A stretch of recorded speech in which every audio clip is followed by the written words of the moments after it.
You're listening to A Flair for the Curious. Today on the podcast, Pat Cornett. We're all capable of love. We're all capable of friendship. You just have to be open-hearted. Hey everybody, my name's Anthony. Thanks for tuning into the podcast. Today on A Flair for the Curious, we talk to my childhood friend, Pat Cornett. Now, I've known Pat for almost 30 years now, but I've only hung out with him a handful of times. So while I invited him on the podcast to talk about his YouTube channel, Muay LA, and the documentary that he recently made about his granduncle, Sakchai Nakpayak, the legendary 1950s Muay Thai fighter who was killed in the prime of his career, we ended up talking about his life because I'm really curious to fill in the gaps about what I knew about him. So for the first 2 hours, he really gave us an open, heartfelt account of his difficult life and many of the struggles that he overcame and how he did that. I found it really inspiring, and I hope you will too. So if you are interested in hearing us speak specifically about his documentary and Muay Thai and Thai culture, you might want to skip to the third hour. There's some timestamps in the notes down below. But I think you'll be really interested to hear all about Pat's life because he went from growing up here in the States with a single father while his mom was back in Thailand, ended up in gangs, and then found himself in group homes before joining the U.S. military, where he straightened himself out and really kind of learned how to be a man. And when he got out, he ended up following a woman that he met to go to college. He cashed in on that GI Bill and got his 4 years worth and earned a degree so he can turn his passion and skill in art into a career in graphic design. But he sustained an injury in the military and had put on some weight and rediscovered his love for Muay Thai as he healed himself in mind, body, and spirit. And in doing so, he found out that he had a legendary uncle who has kind of been lost to time. And he's been uncovering details about the man's life and made a really super cool documentary I encourage all of you to go check out. That said, he's raising funds on a GoFundMe page so he can go back to Thailand and do more research. There's more stories to be told. He's got family members that have a robe and he thinks maybe a belt, and he'd like to get these items put in a museum to preserve Thai and Muay Thai culture. So I encourage you to go to his YouTube page, Muay LA, check out his documentary, go to his GoFundMe page, make a contribution. All the links are at aflairforthecurious.com.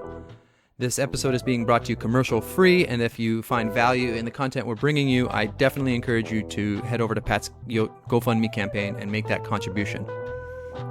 Everything you need to know is at aflairforthecurious.com. All right, I'll catch you on the other side of this interview, and we'll talk a little bit more. As for now, I hope you enjoy my conversation with my old buddy, Pat Cornett. Okay. I'm so glad you were able to find the time to come out. Oh, hey. Well, I'm out of a job right now, so I hear that. Hopefully, by joining us, you'll be able to promote the thing you're doing right now. I think it's going to help. So before we get started, I just wanted to read your bio so everybody knows who we're talking to. Okay. And you can chime in as we go along the way, correct me and add anything in. So I know you personally as a super humble dude with a lot of style and swag.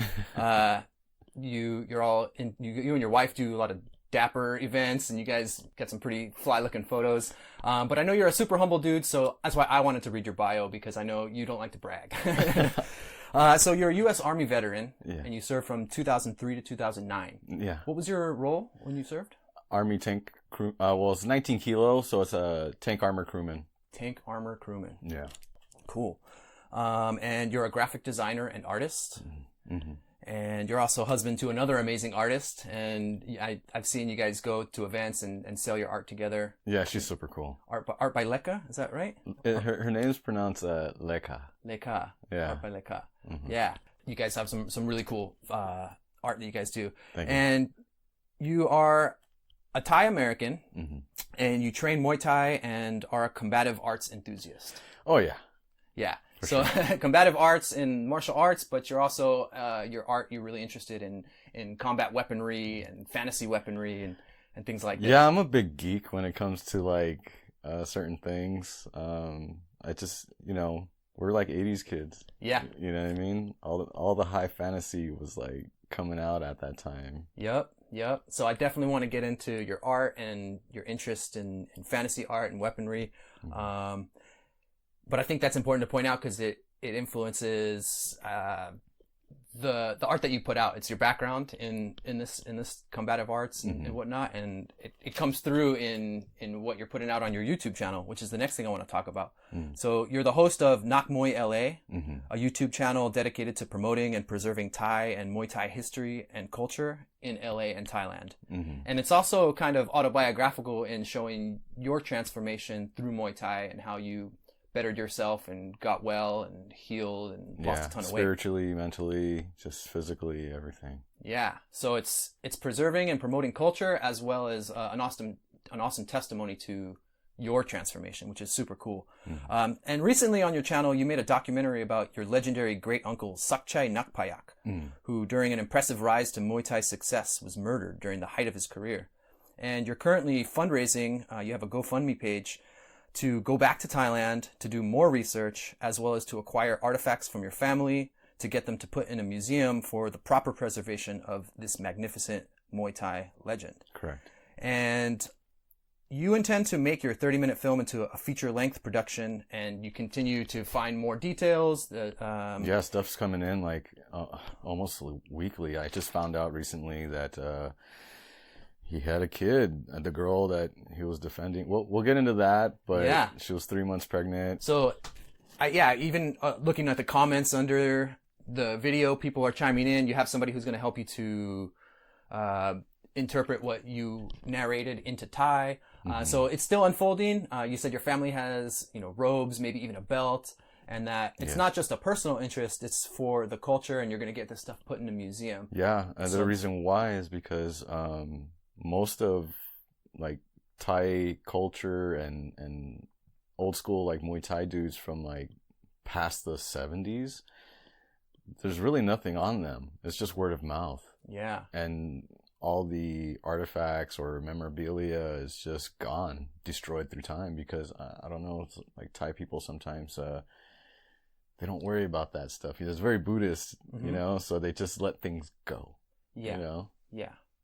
So I want to get into all that stuff. I'm going to talk about your documentary. I think your transformation is going to really inspire people when they hear it, but I also want to really promote the documentary. But before we get into all that, I want to tell you why I think it's kind of like an auspicious coincidence that I'm having you as my first guest. It's pretty special for me. This is my first recording. I reached out to a bunch of people, but it just happens to be you're the one who booked it first. So I want to tell you about that, and then maybe we can back it up, and you can I just gave the overview of your credits, but I want you to kind of give us your bio. I know you were born in the States, and then you grew up in Thailand and came back, had a difficult time through high school, and then joined the army, and so you've got this Phoenix Rising narrative that keeps coming up in your life. And then I really identify with that, and I think people are going to get into it. So I want to hear your version of your life. But first, let me just tell you why it's super cool for me that you decided to book as the first guest on this podcast. So when I think of you, in my mind as my friend, I think of new beginnings. So you're my oldest friend in terms of people that I'm still in contact with. I met you in 1991 when I moved to California from New York. Yes, and you had a thick accent. Yeah, New York. Yeah, I used to get mad. Yeah. I used to fight on the playground over pronunciation at 8 years old. But I thought that was cool, though. Yeah, it was fun, as kids. So as one of my oldest friends, I think it gives an opportunity for people to hear that story, that I came from New York and that I came here to California. I came from a pretty tumultuous situation in New York, and so I came to California, and you're a little bit older than I am. So, I'm 8, and how much older, what year are you? So I was born in 79. 79. So yeah, I'm 83. So you're 4 years older than me. So I'm 8, you're 12 already.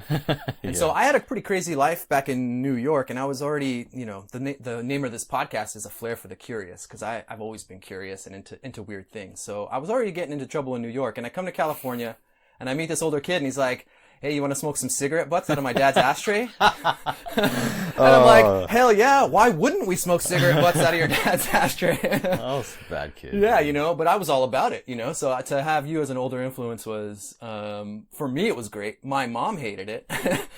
You know, your the kind of art that you're interested in, we can talk more about that later, like Boris cards, you know, it's like this like Conan the Barbarian style art, and a lot of the women are scantily clad or exposed, and my mom was not very happy. So that's kind of how I know you. It's this new beginnings that's really special for me to have you here, because when I came to California, that was a new start for me. Mm-hmm. And this podcast is hopefully going to be a new start and a new direction for me to share my interests. So part of doing this podcast also, I notice like I don't like to be the center of attention. Okay. And having a podcast where I'm the host every episode puts me a little bit at the center of attention in that I'm the host, but I get to highlight what my friends are doing and people I care about are doing. I felt the same way when I first started making videos. I can be shy. I can be, you know, but I also have a go forward attitude. But I kind of got over it really quick. Because what I put out there, I feel like it's fun, and you know, I don't know how long I'm going to be here. Yeah. So let's do it. I definitely have had a lot of fun watching your channel. Yeah, so maybe we share that it's a little bit therapeutic in putting ourselves out there, right? Yeah. I know I used to wait tables and to have to go up to people like over and over, hi, my name's Anthony, like blah blah blah. It was a little bit therapeutic in getting me out of my shell. I'm really personable, but I have a hard time going up to people. But getting to feature you and my friends and cool people and what they're doing, it takes a little bit of the pressure off. I wrote this article about one of my teachers, Dr. Darui Long. He rediscovered this rare Chinese manuscript in a language that is more or less extinct, the Tangut language. The Tangut people, there's some shadow around what actually happened, but they may have killed Genghis Khan. Oh, wow. So the Mongolians came in and it's one of the first recorded genocides and wiped out the Tangut people. So their language more or less became extinct. And so he rediscovered this manuscript in Poland after the Germans ended up getting it, after it got sent there after the Boxer Rebellion of 1900. They looted in China, got sent to Europe. Germany ended up with it. And when Germany was losing the war, they sent a lot of their treasures to other countries. And so, I know, isn't it crazy? Like they would just like loot all like, you know, old artifacts and stuff like that, because I think they were into some like really occult kind of stuff. Yeah, right? Yeah, definitely some occult stuff going on there. So they sent some of their treasures to this one castle where Hitler was actually supposed to go, but as history tells it, he didn't make it. So Poland ended up with all these manuscripts and a lot of treasures, and although Germany's been trying to get them back, they haven't conceded. Poland's like, no, you left it here. So anyway, so there's all these like manuscripts in Jagiellonian University in Poland. And they're kind of all bundled together and they're not really organized. And so my professor's going through them, just taking pictures, and he finds one. It's indigo with gold type on it. And he's a scholar of ancient printing techniques, and he recognizes it as this language. He checks in with a scholar of Tengutology in China, verifies it, and it's like this amazing discovery. So I write this article, tell that story, and kind of let it be. And it's on the blog for my school, University of the West. And I put it to the side, and he's like, oh, thanks, that's great. He starts getting calls from people and emails from professors. Some want to work with him, have him come to their school and do lectures. Some are calling to say they're jealous that he found it and they didn't. And so every time I bump into this professor in the hallway, he's always telling me he's getting more acclaim from this article I did.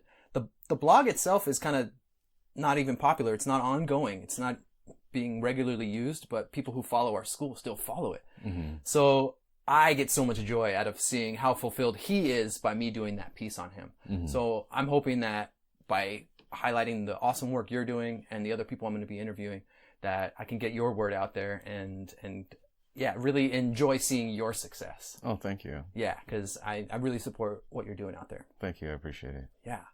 So let's get back into your story. Okay. So let's just touch on your bio. So you're the parent of people from you're the child of parents from two very different cultures. And that alone is very interesting. So your dad's from Kentucky. Yeah. And your mom's from Thailand. Right. What happened? Well, from what I understand, he was definitely not a sex tourist. All right. Yeah. my dad, later on he moved from Kentucky and was later raised in Virginia. And I think he just got tired of the small town situation. He wanted to see the world, and he wasn't okay with just being stuck in one town, I think, and so he joined the military. He started off in the Air Force, made his way up to, what was it? I think E6 ranking. And after that, he worked in intelligence. The CIA actually picked him up. Yeah, that's what I thought. In my mind, I was trying to remember what your dad did, and I was like, is he intelligence? Yeah, so he used to decipher Morse code, and there's a lot of things that he took to the grave, He wouldn't tell me. You know? That's the job, right? Yeah, but he's deciphered some codes before and caught some bad guys. Yeah. For this country, and I thought that was pretty cool, but that's about it. That's all he was able to tell me. Mm-hmm. I guess he was on duty sometime in Thailand in the 70s, and or late 60s, early 70s, and that's where he met my mom. I believe she was a waitress at a restaurant, and they were together 10 years before they had me. My dad, he's a very respectful type of gentleman. He's very polite, very old school gentleman. So he fit in Thai culture. He did. Because I noticed you have a lot of that humble attitude, and I always thought like it was a little bit weird until I went to Thailand and I see, it's like instilled in you. So that makes sense of why your dad was fit there. Let me just stop you real quick. For that 10 years before you were born, was your dad hanging out in Thailand most of the time? I think so. I have to ask my mom. I didn't get too much into it. It's just, it took them 10 years to have me because there was something going on with my mom's biological situation. So she had to actually go with my dad to Oman. He had a job out there afterwards, and then she was able to get some kind of medication to get her cycle going in the correct direction for them to have me. Yeah. So it took about 10 years. Okay. Yeah. Cool. And then you were born in the States. So was that her first visit here? We brought her out here? Yeah. She met the family and everything, and I still have yet to go out there and meet them. Your pop's side of the family? Yeah, I've never met them. There were some issues that he had with the older siblings, I guess. He although he's a gentleman, he can be very stubborn. Yeah. And he will just take it to the grave. He would rather you reach out to him, especially if he didn't feel like he did anything wrong. Yeah. But yeah, my mom, everybody liked my mom from what I understood, and then when my dad was in Thailand, he was very traditional, doing the Y, the Thai greeting, just very humble and polite with the family, and they loved him a lot. Actually, when my parents divorced, my grandmother, she was just very disappointed. Yeah. Do you have any intention of reuniting with your dad's side of the family? Actually, I've reached out to them on Facebook, and I know they're a little bit different. I'm a California kid, and some of them are really cool, but I'm not. I have to go there to find out for myself, how they really are, and regardless, I'm blood. Yeah. So it doesn't matter. Carry the name, right? it's just really hard to balance going to see them and go to Thailand to see family at the same time. It's very hard, with time and money, you mean? Yeah, life in general in America. You know? You only have so much time to do what you're allowed to if you're working for somebody. Yeah, it's hard. Well, I'll be curious to hear how that turns out later on as we stay in touch. Oh, yeah. So you're born here, Mm-hmm. and then you go back to Thailand. Yeah. How old were you when you went back to Thailand? I have to say about maybe like 1, maybe. Just a little kid. Just a Yeah, little baby. yeah. So then you're growing up in Thailand. Mm-hmm. How long were you there for? I was there up until I was like maybe 6 years old. Okay. Yeah. Did you start school, like a kindergarten? Yeah, I went to kindergarten in Thailand. Nice. Got into a lot of trouble. Yeah. Started early. Yeah. Cool. I don't know. I don't know. I don't know what the deal is, you know. It's just, maybe it's my mom's side because she can be kind of crazy. Yeah. I don't know if this is accurate or not, but I have a sneaking suspicion it's maybe something we share in common, that this curiosity, like when you wonder about, well, what else is out there? Mm-hmm. You know, what else is going on? Well, why are you doing that? You know, people don't like it. Mm-hmm. My curiosity has led me to question why things are the way they are. Mm-hmm. And people don't like that because Okay. it make, you know, people feel comfortable in the routine and what's normal. Mm-hmm. And so if you're disruptive, if you want to, you know, be loud in school or challenge the teacher, like that doesn't fly. Mm-hmm. So I think we share that. So I don't think when kids misbehave, it's because they're malicious and have any bad intent, but Right. it's you know, seen as trouble because it's disruptive to the normalcy Right. and the status quo. Well, I think it's, I didn't really understand, and I'll get into that in a second. I didn't really understand the hurt that I was causing on other kids because they were doing it to me.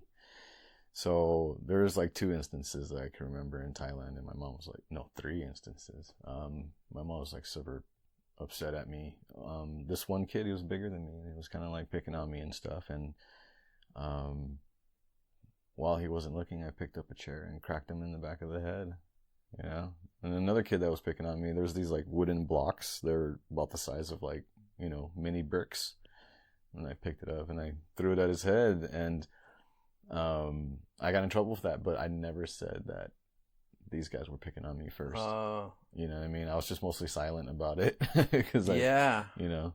Did you experience violence in the home, or where did you get the idea to be aggressive like that? Well, I know my mom, she's very old school. I mean, she'll take out like a stick or whatever and just like, you know, smack me on the bottom with it or whatever. But it was never like abusive. It was just, at the time, you know, you take out your belt. It seemed like that's how you do it. it was the thing to do, you know. Nowadays it's different. Mm-hmm. Yeah. Okay. Yeah, I hear that. Cool. So you're in Thailand, causing some trouble. Is that why you came back to the States? Because you were getting in trouble? I think my mom was just, she couldn't really deal with it. And you know what? She was on her own trip too. You know, she kind of remarried after, and she had, I have a half brother actually. Oh, okay. Yeah, you've never met him. He lives in Thailand? No, he's with my mom now. Where? In Las Vegas. Oh, okay. Your mom's in Vegas right now? Yes, she is. Oh, wow. Yeah. That's great. That makes it a lot easier to visit. Yeah. His father actually ended up killing himself. So that's how she had to, you know, take custody and stuff. So, but, you know, it's hard for me because, you know, I love my mom, and at the same time, we don't always, you know, see eye to eye. And I think she was just trying to find herself. Yeah. And because she could have kept me, you know, but I also think that she knew that being with my father, because she was unstable. Yeah. You know, she's just bouncing around. And she thought it was better that I came to the U.S., which, yes and no. Yeah. Yes and no. I've had some experiences coming back, and I wonder sometimes, you know, how I would have turned out should I have stayed with family in Thailand. Yeah, we never know. Those decisions are hard, right? Yeah. Yeah, good and bad. She might have been not as stable as she wanted to be, but living in Thailand is different than America. It is. It might have just been better because it was more simple. Yeah. But, you know, a mother does what she thinks is best, and, you know, she obviously trusted your father to take care of you, and I'm sure he did his best. Yeah, but I ended up losing that big family atmosphere. Yeah. You know what I mean? You grew up with siblings, and that's why I was so very quick to get friends. It didn't matter. It didn't matter what color they were. It didn't matter, like, what backgrounds they came from. When you're a kid, you just want friends. Yeah. You know what I mean? Yeah. And growing up a only kid, you grow up a lonely kid. Mm-hmm. You know what I mean? And especially if you have a single parent. Yep. And your dad was a pretty quiet guy, from what I remember. Yeah, but strict. Strict too. But not always there. Because of work. Yeah, I know. That's why we were smoking cigarettes in the house, right? Because he was never there. We could always just hang out at your house. Yeah. That was kind of like the fun escape pad. Uh-huh. So I guess I've got a comment and a question. My comment is that it's been beautiful to see you reconnect with family over the years. Like, you and I haven't spent a lot of time face to face over the years, but now that the neural network has extended to satellites and we're connected through, first it was MySpace and then Facebook, I've gotten to periodically see you reconnect with family. Mm-hmm. And now seeing the documentary and all that's been beautiful for me to passively witness from afar, to see you have that reconnection, because I like loosely knew that you were somewhat estranged from them. Yeah. So that's been really beautiful. It's good to have family. And I'm really happy to see it, to hear you say that. Yeah. Yeah. So my question though is, so I know you started to get into trouble in high school. Before that. Well, yes. Very bad. So since Thailand, right? But very bad though. But I guess I'm alluding to, you started hanging out with gangs. Yeah. And so my question is, do you think that your lack of a family environment kind of pushed you towards the family environment of gangs? Definitely. Wow. That's,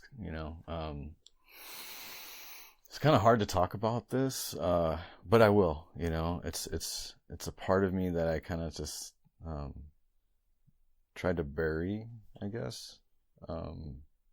Yeah, we don't have to pick it apart too much, but I Right. think it's an important part of your story, because you keep rising. So you had that trouble, and then you went into the army. So as much as you want to talk about, I'd love to hear about what that was like for you. Well, I mean, I think it's a combination of a lot of things.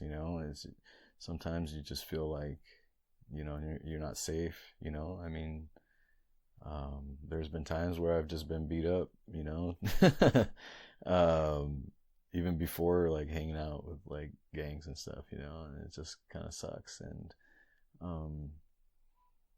but yeah, your friends, when you're young, your friends become your family, and it didn't matter. And you want to feel safe, it's like when you have a parent, you feel 10 feet tall because you got your big parent there to protect you or whatever, and you just don't, when you're on the street a lot and you're just so many hours just being a kid without any, family or whatever, you're going to long for something. We all feel like we need to belong somewhere. And coming to America, it was a culture shock. I didn't even speak English before I came back. Oh, wow. Yeah, it was a tough time for my dad to try to communicate with me. But I later picked it up because I was young. Yeah. Did your dad speak Thai? Very little. Very little. But we lived in Long Beach. We moved all over. Mm-hmm. We lived in many different places. But coming to America versus being in Thailand, it was just really wow. Like, look at all these different, cultures and ethnicities here. And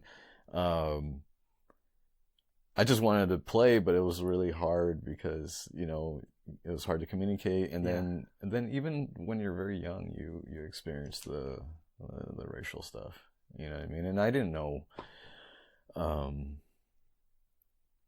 why, people felt like that. And it was hard to like look at yourself in the mirror as a kid. Like, why do people like, dislike me, I mean, when I was growing up in the 80s, you would think like, Asians were like super cool because you still have Bruce Lee on you got Ernie Reyes Jr., the guy that was Kino and Ninja Turtles. Yeah. I used to always like mimic him, his sounds, because he was in what was it, The Last Dragon. And I used to go, "Aya," and I had the same like bowl haircut and everything. Yeah, that's how I remember you as a kid. Yeah, there's a famous picture of us like at that age. You got that bowl cut. It's looking classic. Yeah, and so I was just like, why, And so yeah, I kind of like gravitated towards hanging out with people who I felt strong around, because I didn't feel confident, and yeah, you need friends, you need family, and at the time I felt like it was the right thing for me. Yeah. To make it. And you ended up hanging out with Mexican gangs, is that right? Not the Asian gangs. Actually, first starting out, I didn't care where they were from. Yeah. You know what I mean? They were black. I've hung out with black gang members. I've hung out with Asian gang members, Mexican gang members. The people that I hung around with had actually multiple ethnicities. Oh, okay. I'm not going to say... Was it because it was more like... I know you were really into like graffiti art as a kid. Did it start off like a tagging crew and then you got into more aggressive gangs? Is that why? I think so, yeah. It started off like that because I was really moved by the graffiti art movement that was happening, and I wanted to express my art in different colorful ways, and what seemed like was cool at the time, Mm-hmm. Later, after getting towards high school, I actually was only in high school for like maybe a month or two, and they kicked me out. Mm-hmm. I wasn't going by the rules and ditching and dress codes and all that, which is, I think, one of the main things that was bothering me was the dress code situation. Like, hey, I'm here to learn. You know what I mean? Yeah. Yeah. I mean, pretty much everything you wore was on the list of what not to wear. Yeah. Yeah, the big, like, the logo, the graffiti logos and the big pants. Yeah. I had, like, so many, like, tagger shirts, too. Yeah. Just, like, turn your shirt inside out. And yeah. As a kid, let me just say, like, I thought you were super cool. Like, oh, man, this guy is, like... Because, like, you got, like, the nerd thing going and the gangster thing going. Yeah. So you're, like, the coolest fanboy before I even knew what that was. And so, as a little kid, like... I really wish, impressive. I really wish I had a bigger brother to kind of just like, just smack me around a little bit. Like, what the fuck are you doing? You know what I mean?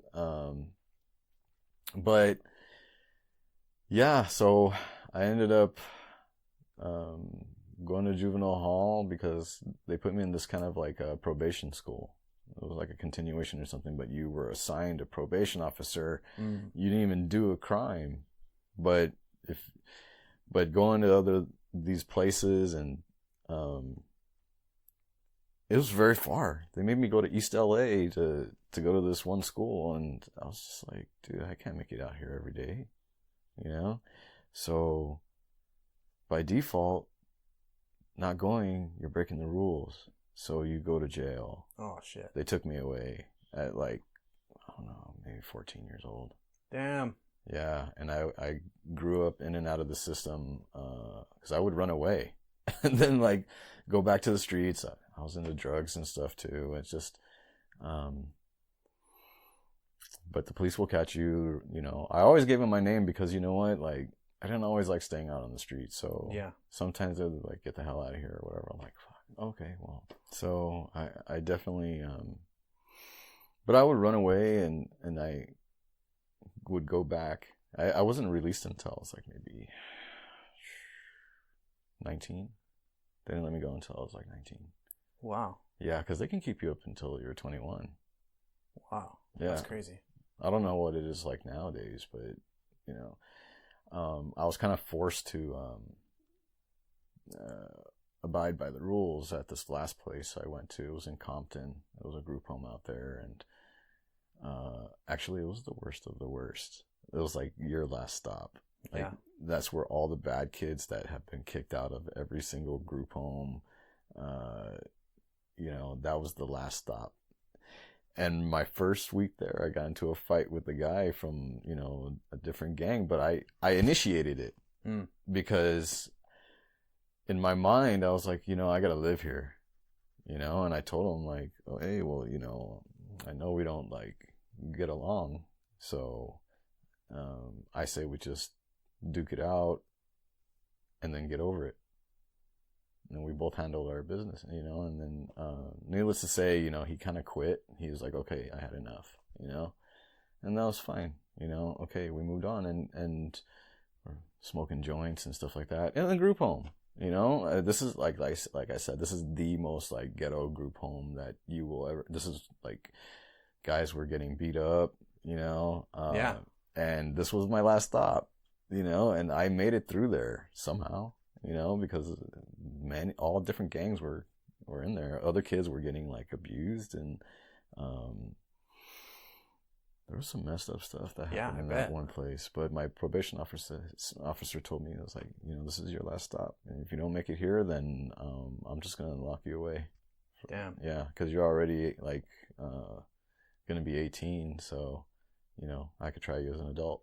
So did you have like a change of heart, a change of mind? You decided to change your attitude while you were in there because you wanted to not get locked up, or what happened? It was a combination of things, because I was just like, you know, I can't see myself living like this. You know, what the heck am I going to do? You know, I always excelled in school, you know. I always did try to do the right thing. It was just, sometimes you get thrown into circumstances and what you feel is right for the time for your own survival, because it's a jungle out there. Yeah. You know, people die every day, you know, just for looking at somebody the wrong way, you know? And I didn't feel like my dad my dad was a nonviolent guy, and he will not, like, he would rather call the police first before, like, trying to get into a fight with somebody. Mm-hmm. You know, maybe, I don't know. He will try, but you know, he's not a fighter. You know what I mean? He's a lover. Yeah. And I just, I didn't feel safe, you know? So yeah, I wanted to change. And also at the time, me and my dad weren't getting along, you know? And I love my dad, but I felt kind of betrayed because he also, recommended to the judge that I should, you know, get locked up. It was him and the probation officer at that school I was telling you about, and he had this like notebook that he would write down events of what I did. And you know what, in a way I thank him. At the time I didn't. I just had this animosity towards him, of course, you know? But this older black lady, I'll never forget her name. Her name is Miss Yarborough. She's the owner of the place. You know, she couldn't really have eyes on every kid, but growing up with it was mostly a black-owned group home, and there was mostly black kids. You had maybe a couple Asians, a couple Mexicans, but it was mostly black kids that were like Crips and Bloods, you know what I mean? And they would fight all the time, you know? But she showed me the importance of family, you know? And it was really good to get to know her and everybody else there, because when black people come together, it becomes like a family. I even the gang members, they'll put it aside to be, because the people that she had running the place was also her family. So there was a guy named Reverend Henderson. You know, he had like the craziest Jerry curl, man. But he was a reverend, you know, and a lot of the kids listened to the people there, and we would go out to the beach together on outings if you were good, you know. And I never had that at another group home, even though it was ghetto, you know, it was crazy. Family. You know, kids would jump over the fence and beat up like homeless guys. It was really bad, dude. Like, other gangs would come by and shoot at these like Crips and Bloods or whatever that were there. It was scary, man. It was off of El Segundo and Santa Fe, and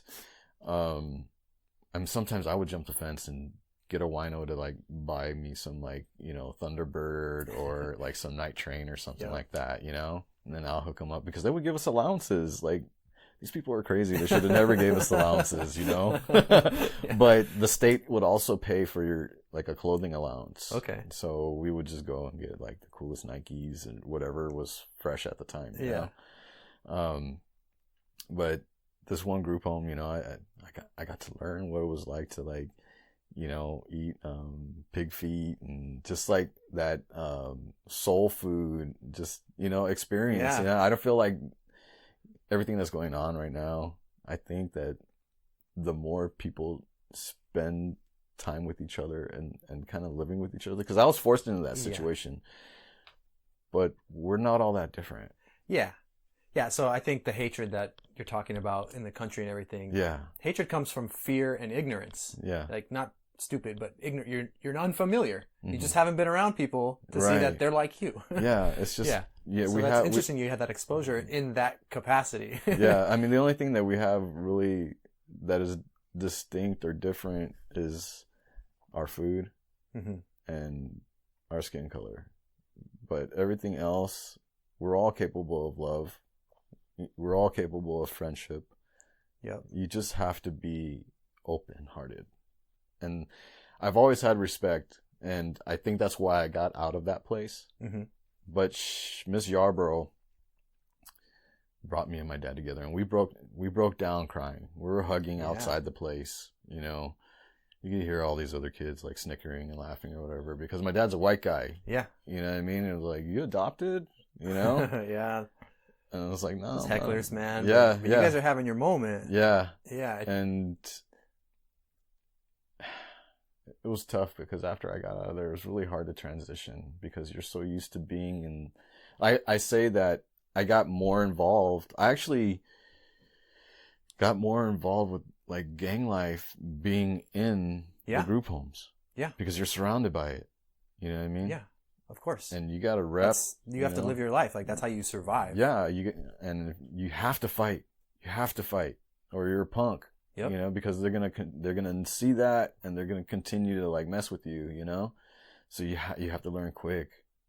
Yeah. So you're learning all these coping skills, but I'm hearing that you're also learning these connection skills and this family environment and thinking about something bigger than just that fighting. And I wanted to get out of there, you know, because there's people that hold animosity. I don't know if the guy that I got into a fight with. Because I heard later on, when he was in jail, he talked to another buddy of mine, you know, from the same crew, and he was like, "Oh yeah, I beat up your homeboy, you know, Patrick or whatever, you know." But that was BS. I think he was just trying to like intimidate my friend, you know. I was like, that never happened. That's not how it went down. You know what I mean? Yeah. But I don't know. He acted like he was cool, but people bury stuff deep inside. You know what I mean? Yeah. I don't know, had I stayed there longer or whatever, he would have came back and shot at me just because, you know, I won the fight, you know? Yeah.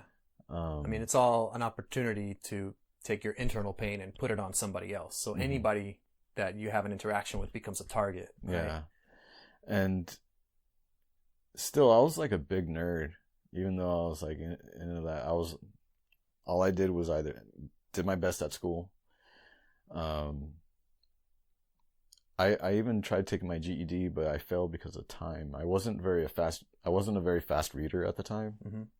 And that, you know, my math skills were good, but my reading was a little bit slow, and because all I ever read was comic books. Yeah. You know what I mean? So my vocabulary wasn't very big at the time. They sent us to an outside school. I think it was in Pico Rivera. And this teacher, he I could see it in him that he knew that, you know, I wasn't there to BS around. I was trying to, you know, do good in school. Is this while you're in the group home? Yeah. Oh. We went to an outside school because they could no longer, we had a bungalow when I first came there, and they were just having kids read. No, not that. It's just that the education that they were giving us was, because you got to remember some of these kids, they can't even read past or do math past like a second grade level. I knew a guy that couldn't even spell his name. Yeah. That was the guy that I got into a fight with, actually. He couldn't even spell his name. So they decided to send us to an outside school with a continuation school with other kids that were like dropouts and stuff like that. So these were kids that got to live at home and stuff like that. But I eventually, you know, this is a long story. It's, you know, I made it out of that, and I ended up getting my high school diploma. Cool. Instead of a GED, because in my mind I had a feeling that employers, when they see that, they're gonna be like, "Oh, he has a GED. Yeah, that means something's up with him." Yeah, you know what I mean. So yeah. I didn't like that, you know. So I was very strategic. I'm very a strategic person. Yeah. And anyways, I made it out of that group home. I rekindled my relationship with my dad, but coming back, transitioning. When you look a certain way, like you got punk rockers, and you know you have people who dress hip hop. It's their style. You know what I mean? Yeah. And I was still, and I had friends that were still banging, you know, and they knew where I lived and came pick me up, and I had nothing else. I felt stuck, you know, like I didn't know what the hell was going to happen. And you need friends. You can't be alone. And then also you're a young guy. You want to be hooking up with all these, like, you know, easy chicks that, you know, it was just the times, man. The 90s. You have all the energy, but none of the focus of where to put it, right? Yeah. And then I know personally for me, like, when I had a big life change, yeah, you feel stuck. Like all the people that I know are going to get me into that old trouble. Yeah. In essence, you have to let the old you and that old life and some of those old relationships die to be reborn into something new, and that's not an easy process. No, it's not. So what was the transition from coming out of the home and having that lifestyle? How did you end up in the Army? Well, it took several events. When I came back, I love my dad, but he was still very disappointed in me. And a lot of times, like, all I ever did was try to make him proud, you know? And I was 19. And, you know, I hadn't fully changed yet as far as appearance goes. My temperament's always been chill, you know? But he's made this comment. It's like, you haven't changed. I was like, damn. And I started looking for a job. It was really hard. You know, nobody wanted to hire like somebody with a shaved head and stuff, you know, and I've been let go like a week later just for no reason, you know, just and it felt horrible not being able to find work because you have good intentions. And I didn't realize the impact first appearances make on people. You know, they look at you like 1 minute and they're like, no. You know, and so one night I actually got arrested for something I didn't even do. I was hanging out with somebody and we did a Halloween prank, but I was just there, and I was 19, and it was on Halloween, and this guy was, you know, I'm gonna go scare this guy real quick, you know, and because we were trying to score booze, and he walked up to him, just pranked him, just scared him, give me your money or whatever, you know. Now, me being his friend, I know he didn't fucking mean it, you know. Yeah. It was just kidding, you know, and we were just laughing and joking or whatever, and we're like, come on, let's just fucking go, you know. This guy took, he was a big, tall Asian dude too. I was like, there's no way this guy is gonna, you know, I thought that he knew that this kid wasn't serious, you know, or just little ass, you know. But he wrote down one of my friend's license plate, and they tracked him down, and then they gave everybody's name up, and they came to my house. Oh man. You know, and the police arrested me and started asking me all these kind of questions, and I was like, well, I didn't do shit. I was drunk. I don't remember anything. Well, they say that you did this and this and that, you know, and I was like, what? And so later on, I went to court with my buddy, and My dad got a lawyer. We're trying to say that, we weren't doing what they're trying to say that we were doing, and the story kept on changing from the defendant. They would never come in. So first we had a gun.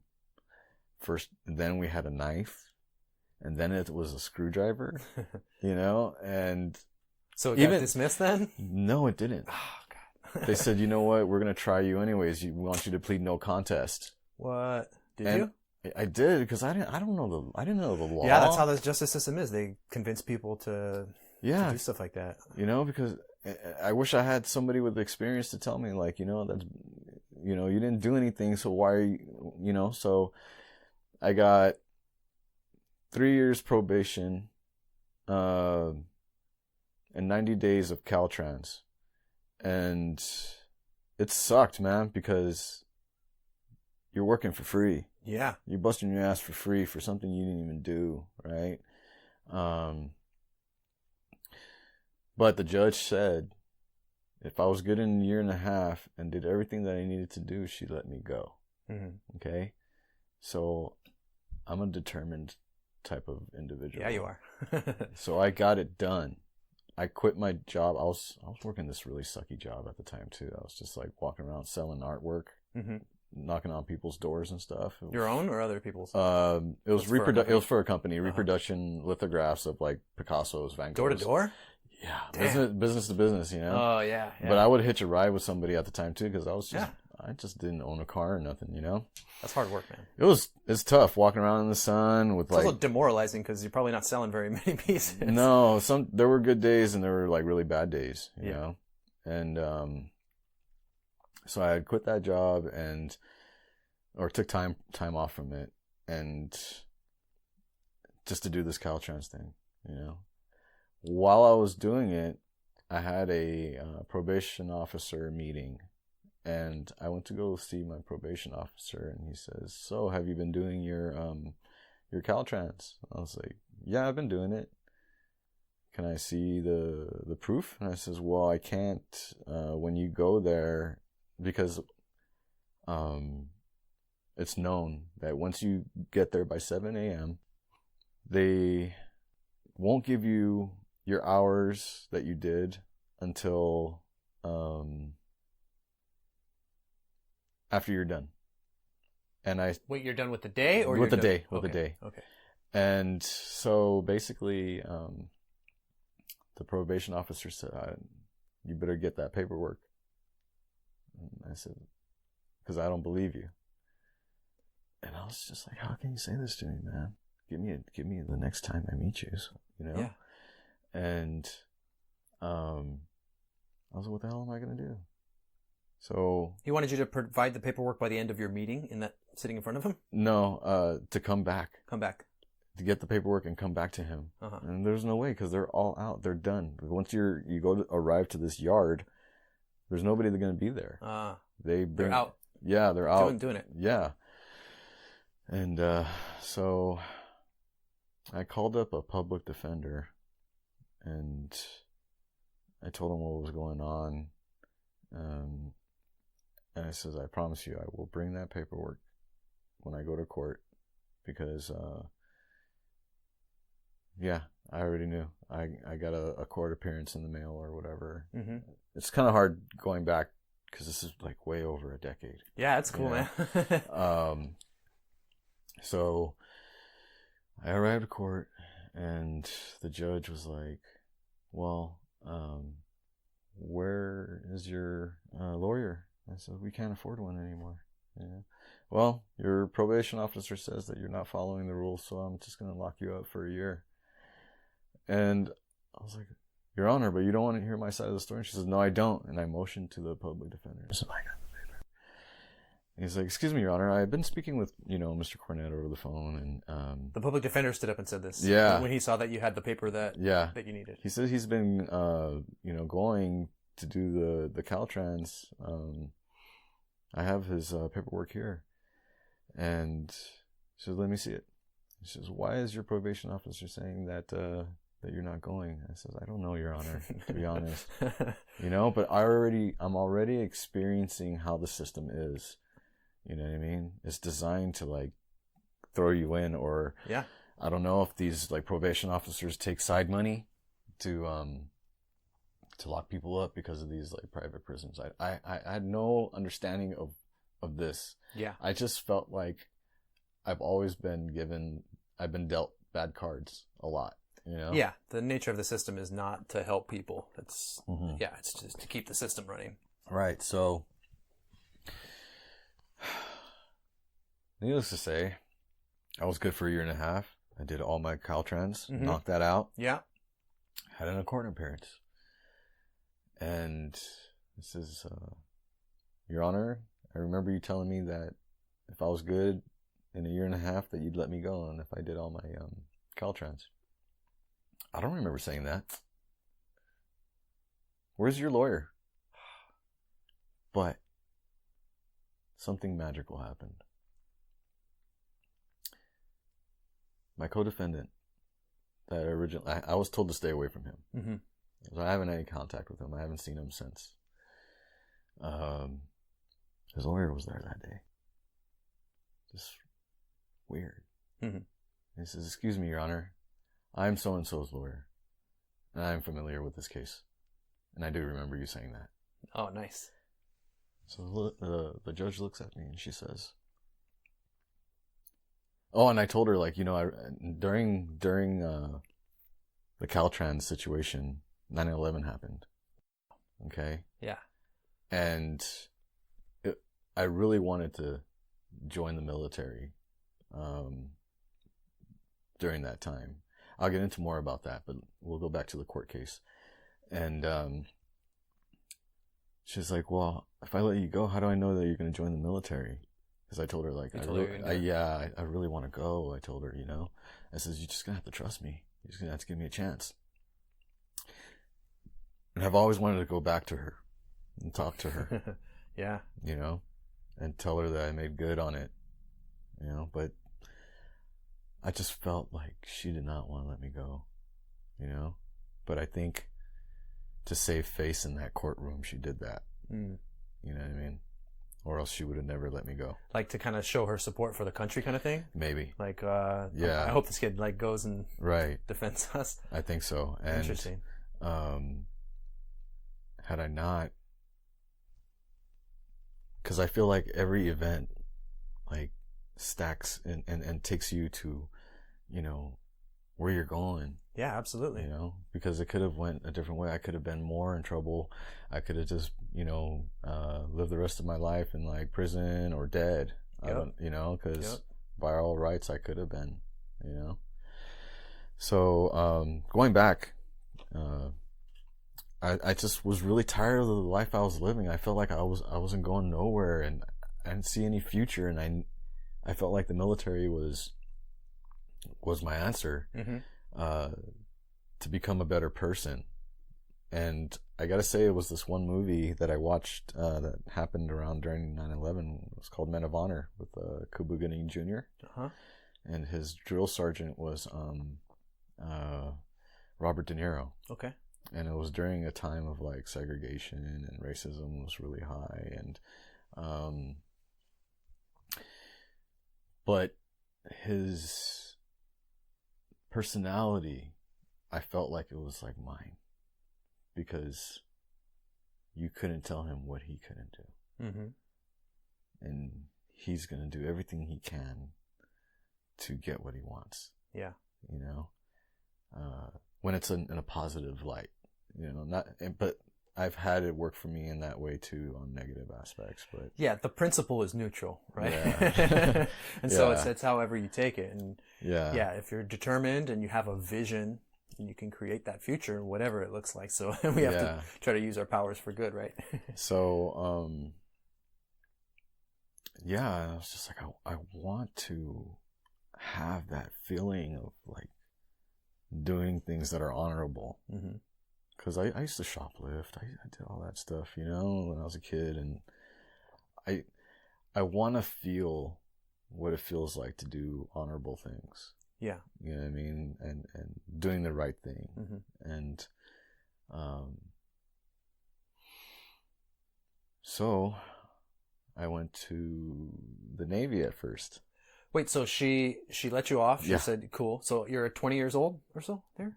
I want to say... Somewhere between 19 and 21? I want to say 21. Yeah. 20, 21? Yeah, maybe. Yeah. So she lets you out, and you're like, I want to fly right. Yeah. And I'm going to do this military thing. Yeah. And you signed up for the Navy? Is that what you just said? Well, I tried to. Yeah, so I took the ASVAB, and I scored pretty decently. But I guess during that time, and they really didn't want to do the paperwork because my charge was a felony that was dropped down to a misdemeanor. For that incident where... Yeah, it was attempted robbery, on basically. Halloween. Yeah. Attempted robbery. Yeah. Oh, man. Yeah, so they put it down as... Did those other guys end up getting locked up or have any kind of different... Do you know what happened to those? I don't know. I hadn't talked to them after that. Yeah. You know? That's part of your deal, right? Just lose contact with them. I mean, the last time I talked to the other dude, I told him, like, dude, all your buddies, like, you know, just basically threw us under the bus. I didn't see them in the court or nothing like that. You know what I mean? And they gave up names. Yeah. You know what I mean? Man. So... Who knows about those guys? Yeah. All right, back to where you're at. So right. you do all right in the ASVAB, but what happened? Yeah, so I was going through the motions, you know, and the Navy guys, they didn't want to do the paperwork on me to try to get me a waiver because I had a felony well, charge. yeah, I got dropped down. Yeah, so now it's a misdemeanor. Yeah, so yes. that allows me to get in. Yeah. You know what I mean? It was later dropped down to grand theft of persons. You know, and attempted I was just grand? no, like, not even you attempted. guys didn't actually take anything from him, right? No. Yeah. All right. You see that? Yeah, it's a mess. That's on my record forever. Mm-hmm. You know, and can you get it expunged after a certain point? Maybe. I think it does go away. I don't know. I don't know exactly how it works, but my understanding is after a certain amount of years for certain offenses, you can do some paperwork and get it expunged from the record. But I'm not sure the ins and outs of what the offenses are. But if you're interested, that might be something to look into. Yeah. So these Navy guys don't want to give you the waiver for it. Yeah, after going through the motions of doing the ASVAB and all that. Oh, and they said that I needed to have a high school diploma. You hadn't got it at the time yet? Not at the time. Not at the time. So I busted my butt like 6 months straight going to an adult school. And I asked them, can you give me more work? Give me more work, because this work that you're giving me, I'm finishing it 2 weeks worth. Because I was so determined that I spent as much time as I could. Even though they say they give you a certain amount of time, I wanted it to be done because I wanted to be in the military that much faster. Yeah. You know? Yeah. And it took me 6 months because we're only allowed to give you 2 weeks worth of work. We can't give you 3-4 weeks worth of work, you know? Yeah. And so I was upset because I wanted to, this is taking too long, man. Yeah. You know, but I ended up getting a high school diploma. It made my dad happy, you know. Hell yeah. He saw me walk, you know. I mean, it felt good, you know, because I feel like I'm doing the right thing. I'm doing what I'm supposed to be doing. I'm making my dad proud. I'm making myself proud, and, you know, on to better things, right? Hell yeah. So how'd you end up in the Army? Well, next door, usually they're pretty close to each other. They got them all right there on the block. Yeah, yeah. So the drill sergeant, not drill sergeant, recruiter, he was saying, yeah, I can't, for the Navy, he was like, well, we can't take you in, man. We're cleaning up our act here, you know, and you got too many tattoos. So he says, I'm going to hook you up with this dude in the Army Reserves. So I started going through motions. Just like, hey, what job do you want? I was like, anything, man.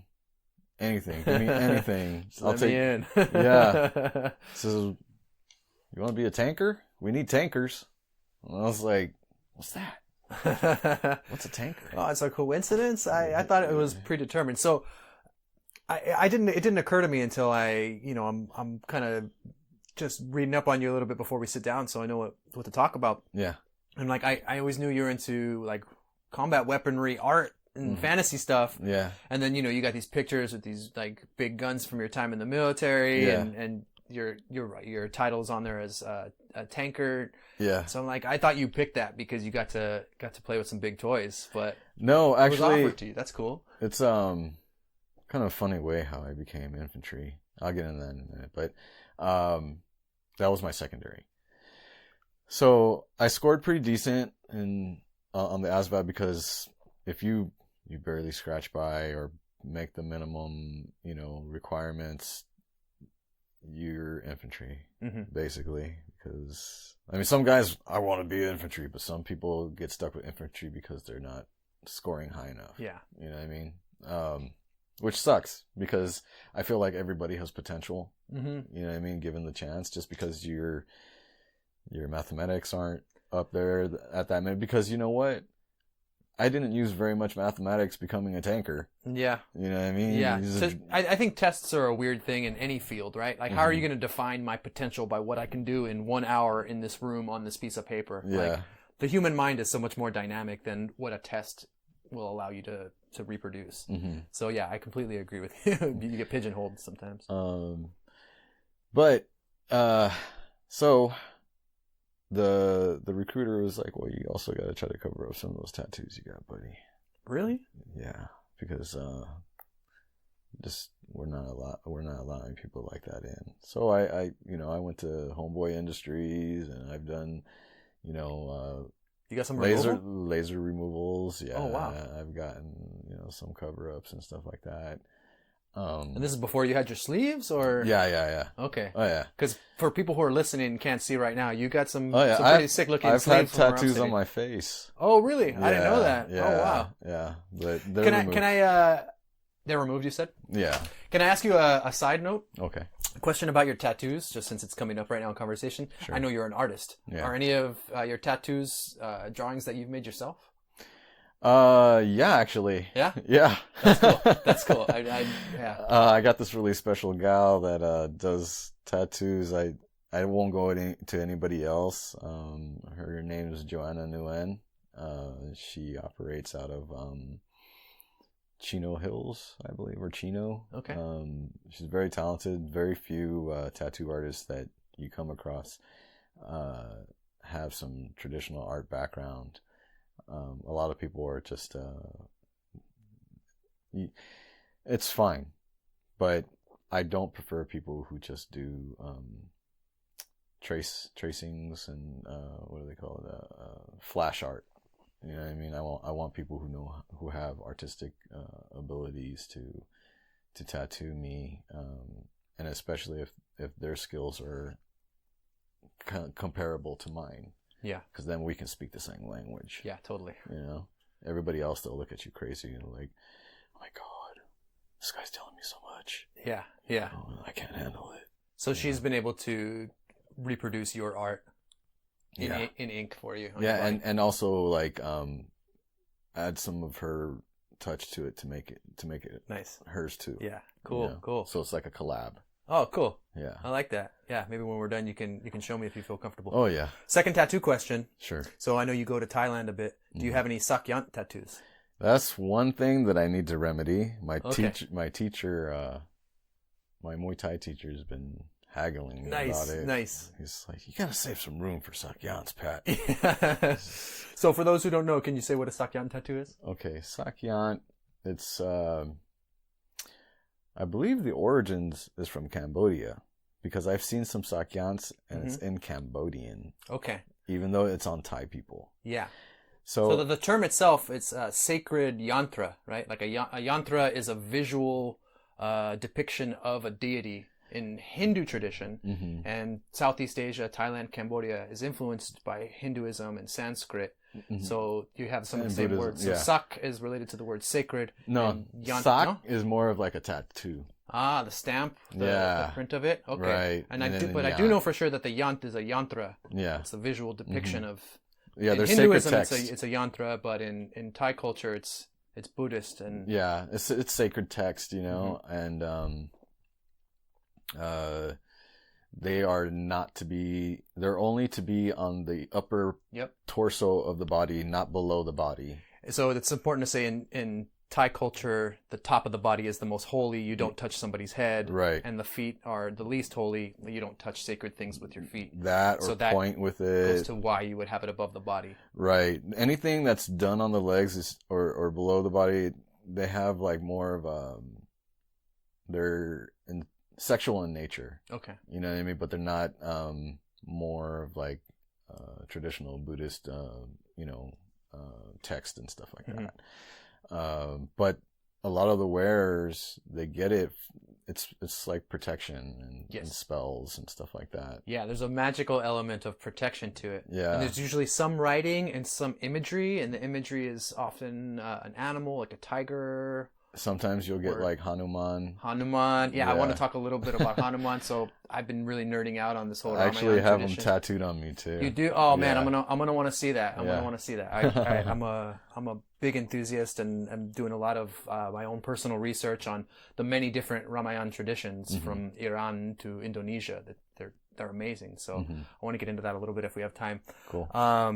But yeah, so Sak Yant, man, that's super cool. And what's interesting about it is you'll see Buddhist monks that are inked up with these sacred tattoos walking around Thailand. I thought that was super cool when I was there. Well, I'll tell you what, it's the duty of every Thai male, which I've not been able to do, but it's every duty of every Thai male to join the monkhood at least one time in their life. Yeah, for at least a little while, right? There's a word in Thai culture that means ripe. And women will call men ripe, as in ripe for marriage, after they've served this time. That's what I was told. I don't know. Maybe I've been contemplating it. I've been thinking about doing it. Yeah. Well, let me tell you from experience. I spent about 2 weeks at a time living in monasteries, and it's super cool. It's disciplined. Like I grew up without a lot of discipline, so I kind of crave it, and I have a hard time imposing my own discipline. But in the monastery, you're waking up 4:30. You're meditating, you're walking in a slow line to eat with all the monks, and you're eating in silence and just doing it all day. And it's a real rigorous time schedule, as I imagine it was in the military. Yeah. So it might gravitate. So, it's difficult. Whenever you get quiet, a lot comes up. Meditation, it's tricky. But I thoroughly enjoy it, and would be happy to talk to you a little bit more about that at some point. Cool. But I think you might dig it, man. Cool. So back to the military. It took me a while. It was a struggle to get in, and then when I finally got in, I was like, "Whoa!" I went to Fort Knox, Kentucky. That was an experience. It was. I can handle being yelled at, and it was really crazy seeing, like, it was almost like something straight out of a movie, because some of the guys that were in there trying to kill themselves. One guy that we had drank Simple Green, and our drill sergeant was just really, like, bagging on him, because it was like, "You're an idiot. Simple Green is non-toxic. Here, I got some stuff if you want to kill yourself." And then same guy tried to jump out of a 2-story, window. Just broke his leg. So oh man, my drill sergeant, poor guy. I just remember it was like, "All right, you want to get out of here? Let's go talk to the wizard." That's what he. But interesting. I went in there at 23. Okay. I was a lot older than the guys there. I sure as hell didn't run. I wasn't a runner. But I eventually was able to, during the time there, condition my body and become what I needed to be to graduate. I mean, I was blown away. There's some guys that were like super buff, and they couldn't pass the sit-ups. And these guys are like more physically stronger than me, so it's not about that at all. You have to be strong and well-rounded everywhere. Yeah. Yeah. But I kind of want to cut the military thing short. I had a lot of good times, and bad times. I've lost a lot of good friends and stuff, and it definitely helped pave my way in becoming the person who I am. Yeah. Where did you serve? I've been here in the reserves over here, and then I've gone to Guantanamo and different parts of the U.S. But it was it was definitely it helped me develop just overall, like talking and communicating, because I wasn't a great communicator when I was younger. I used to always just be quiet and not give too many answers and stuff like that. And also it helped me be able to talk in big groups and stuff like that, you know? Yeah. But yeah, it definitely, when I first came off the airplane out of basic training from Kentucky, and my dad came to pick me up, I just saw it in his eyes, like, you know what, Pat, you know, I feel like he didn't even have to tell me, like, Pat, I believe you now. Yeah. You know, I believe you're trying to do good. You know, and the first time in my life I had like seen how proud he was before. I mean, besides How did that feel, man? It felt great because all I wanted to do was like honor him, you know, and become a better person. Yeah. And the military helped me go to school, mm-hmm. you know. So what do you mean? What do you mean it helped you go to school? Did you just to train in your life, or did you go to school after? After. Okay.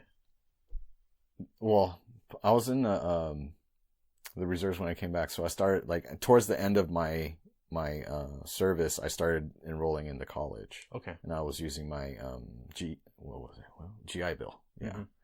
And that helped a little bit, but I'm still like behind on like student payments and stuff like that. Yeah, my understanding is a lot of people have trouble actually accessing that GI Bill money. Mm-hmm. Did you have any trouble with that? No, because you gotta just meet with a veterans like representative there or something like that, and they get you all set up. Yeah. Yeah. Okay. Cool. So you did a little bit of schooling. Did you like finish a program, or did you just kind of take some classes? I graduated with a 4-year degree of in game art and film design. Yeah. Oh man, I had no idea. That's amazing. Yeah. That's badass, dude. Yeah, and hell yeah, congratulations. Thank you. Actually, I kind of went a little too far ahead there. That's cool. We can skip ahead. I really want to get to your documentary. So, okay, yeah. So if we want to jump ahead a little bit. Yeah, actually, I met, because me and my wife decided to go to school together, but she inspired me to take my artistic hobby, because I had no foundation at that time. It was just raw skill. Yeah.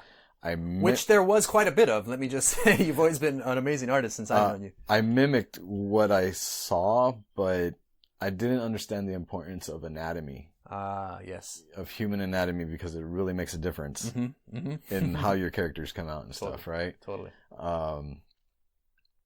But I met my wife about a few weeks, or we started getting together like after my dad died. Very short, and I feel like, you know, she's been such a blessing. And what year was that? 2006. 2006. Yeah. And then shortly thereafter, you guys both go to college together. Yeah, because I saw her artwork. Yeah. She was already a art student at East LA College. And I was like, wow, your stuff is amazing. Yeah. Yeah, she's good, man. I'm definitely being humble, telling her like, your art is like so much better than my stuff, you know. I was like, I'm so inspired by you, you know. Yeah. And I want to take my my artwork more seriously, and my dad used to always hound it into me. I was like, he used to always say like, Pat, I want you to go to college, you know,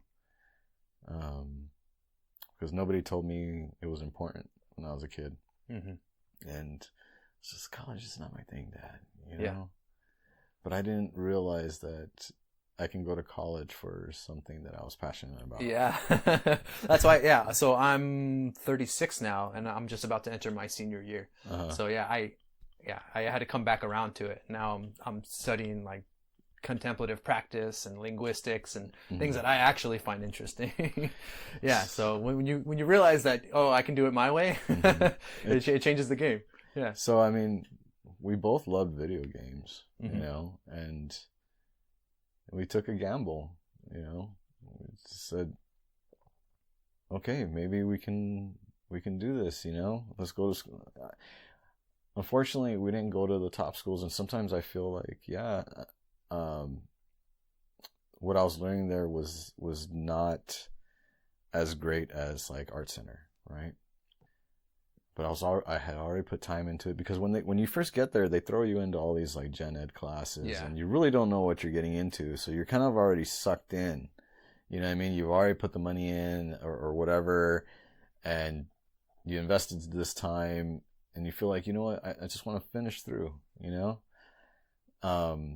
Yes, there were some good teachers there, but there was some stuff that I wanted to learn that they weren't providing, like environment art. Yeah. You know what I mean? Like castles, painting like beautiful sceneries, right?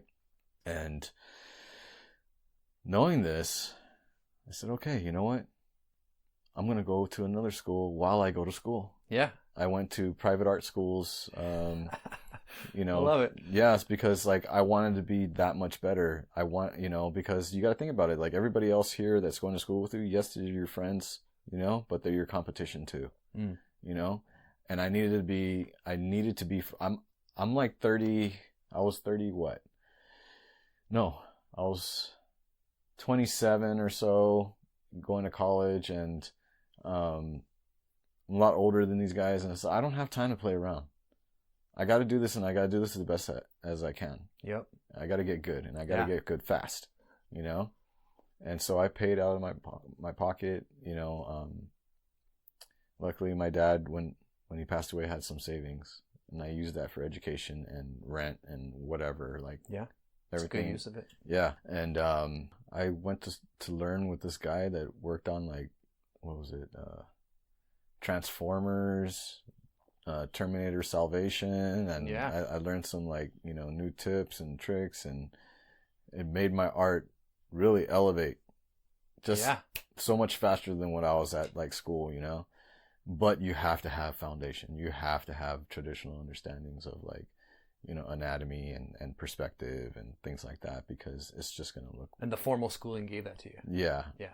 But even before that, I had a leg up compared to a lot of the kids that were going to school there, because I say kids because I was like 26 and some of these guys are just like 18. Dude, I know how it is, man. Like I told you, I'm going into my 4th year of my bachelor's degree at 36. So a lot of the kids are straight out of high school. So we'll be hanging out in class, and I think my first year, everybody erupts into laughter, and I lean over to the guy next to me like, hey man, what's everybody laughing at? And they're like, oh, it's a SpongeBob reference. I'm like, oh dude, I totally didn't get it. Yeah. So I'm the age of all the teachers, and I'm laughing at all the jokes that the teachers are making that the other students aren't laughing at. So yeah, I feel you, man. It's a little awkward to be in that environment. Yeah. But so, you're not in there for them. You're in there for you, and you made the most of it. And my wife too, yeah. I mean, you know, she was all about the business, and honestly, like, you know, we were one of the very few top skilled to graduate, but it's not easy getting a job in the industry. It just really isn't, and I don't think I ever will, you know. I've had some situations where, you know, I've been taken advantage of. I've worked with film directors that said that, and you know what, it's not up to them, sometimes it's the studio, because it's a business, man. There's a lot of bureaucracy, and everybody's got their hands in the pot. Right. So I did some artwork, right? Pitch presentation art, but it was for this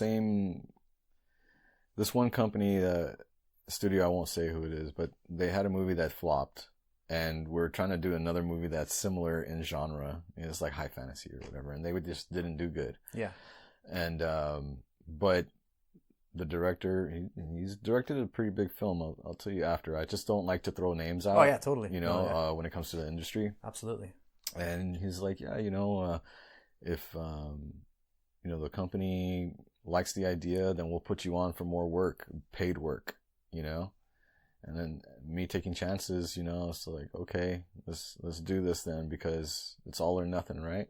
Mm-hmm. And they decided not to go with it, and boom. I felt like that was like one of the few chances that I've had to like try to get into the industry somehow, you know? Yeah. And there was a period of time where all I was doing was surviving off of like artwork that I've made into pinup art. Yep. Yeah, so you guys have this like pinup style, right? You get this like classic, Yeah, because we have a lot like of friends. greaser style. Yeah, because we have a lot of friends that are in like the burlesque scene. Yeah, that's you had this whole Star Wars burlesque thing going on for a while. You guys were posting about that. Was super cool. Yeah, and we started doing a lot of shows after that one. It was a big show. A lot of fans came down, and it wasn't at the burlesque scene yet.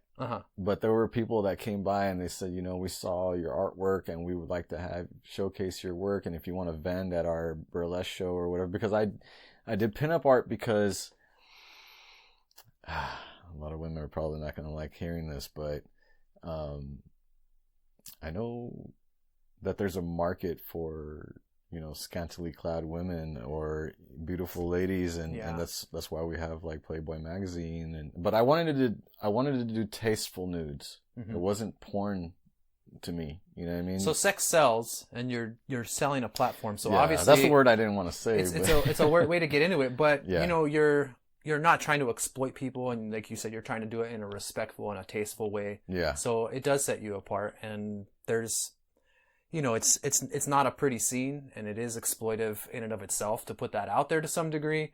But it's better, if you're gonna do it, to do it tastefully. Yeah. So I would buy I would get prints, the best paper at the time. I would go to these places and like, hey, and I need your top this type of paper and not so glossy and da da da. But I would charge for different size prints, so like I had something that, because I believe whenever you go anywhere, most people, they want to leave with something, and they don't want something that's free. They want something that they chose, you know what I mean? But not everybody wants to pay these ridiculous prices that if you go to like Comic-Con or whatever, $20 for this little, 3x4 image or something, I had affordable prices. Most of the stuff I did was like, if I did 8.5 by 11, that was like $5. Oh, wow. And I would raise it by 5 the bigger it gets. Okay. You know what I mean? Yeah. So people were able to afford buying something from me and my wife. And we had a portfolio set up. People would flip through it. Oh, I want this one and this and that. And it was awesome because we were husband and wife team. Yep. Similar styles, but different. Yep. So people would choose certain pieces, that spoke to them. And, she has a certain style that, people like, and some people like my style, So there, sometimes some nights we'd make it home within one night, $600. Nice. Just in a couple hours. Yeah. And that sounds like modest prices too. Like, you're real humble. Like even on your GoFundMe and in your documentary, you're like, I'm going to set my bar at 2,000. And I'm thinking, shit, man, that's going to like cover your ticket and a little bit more.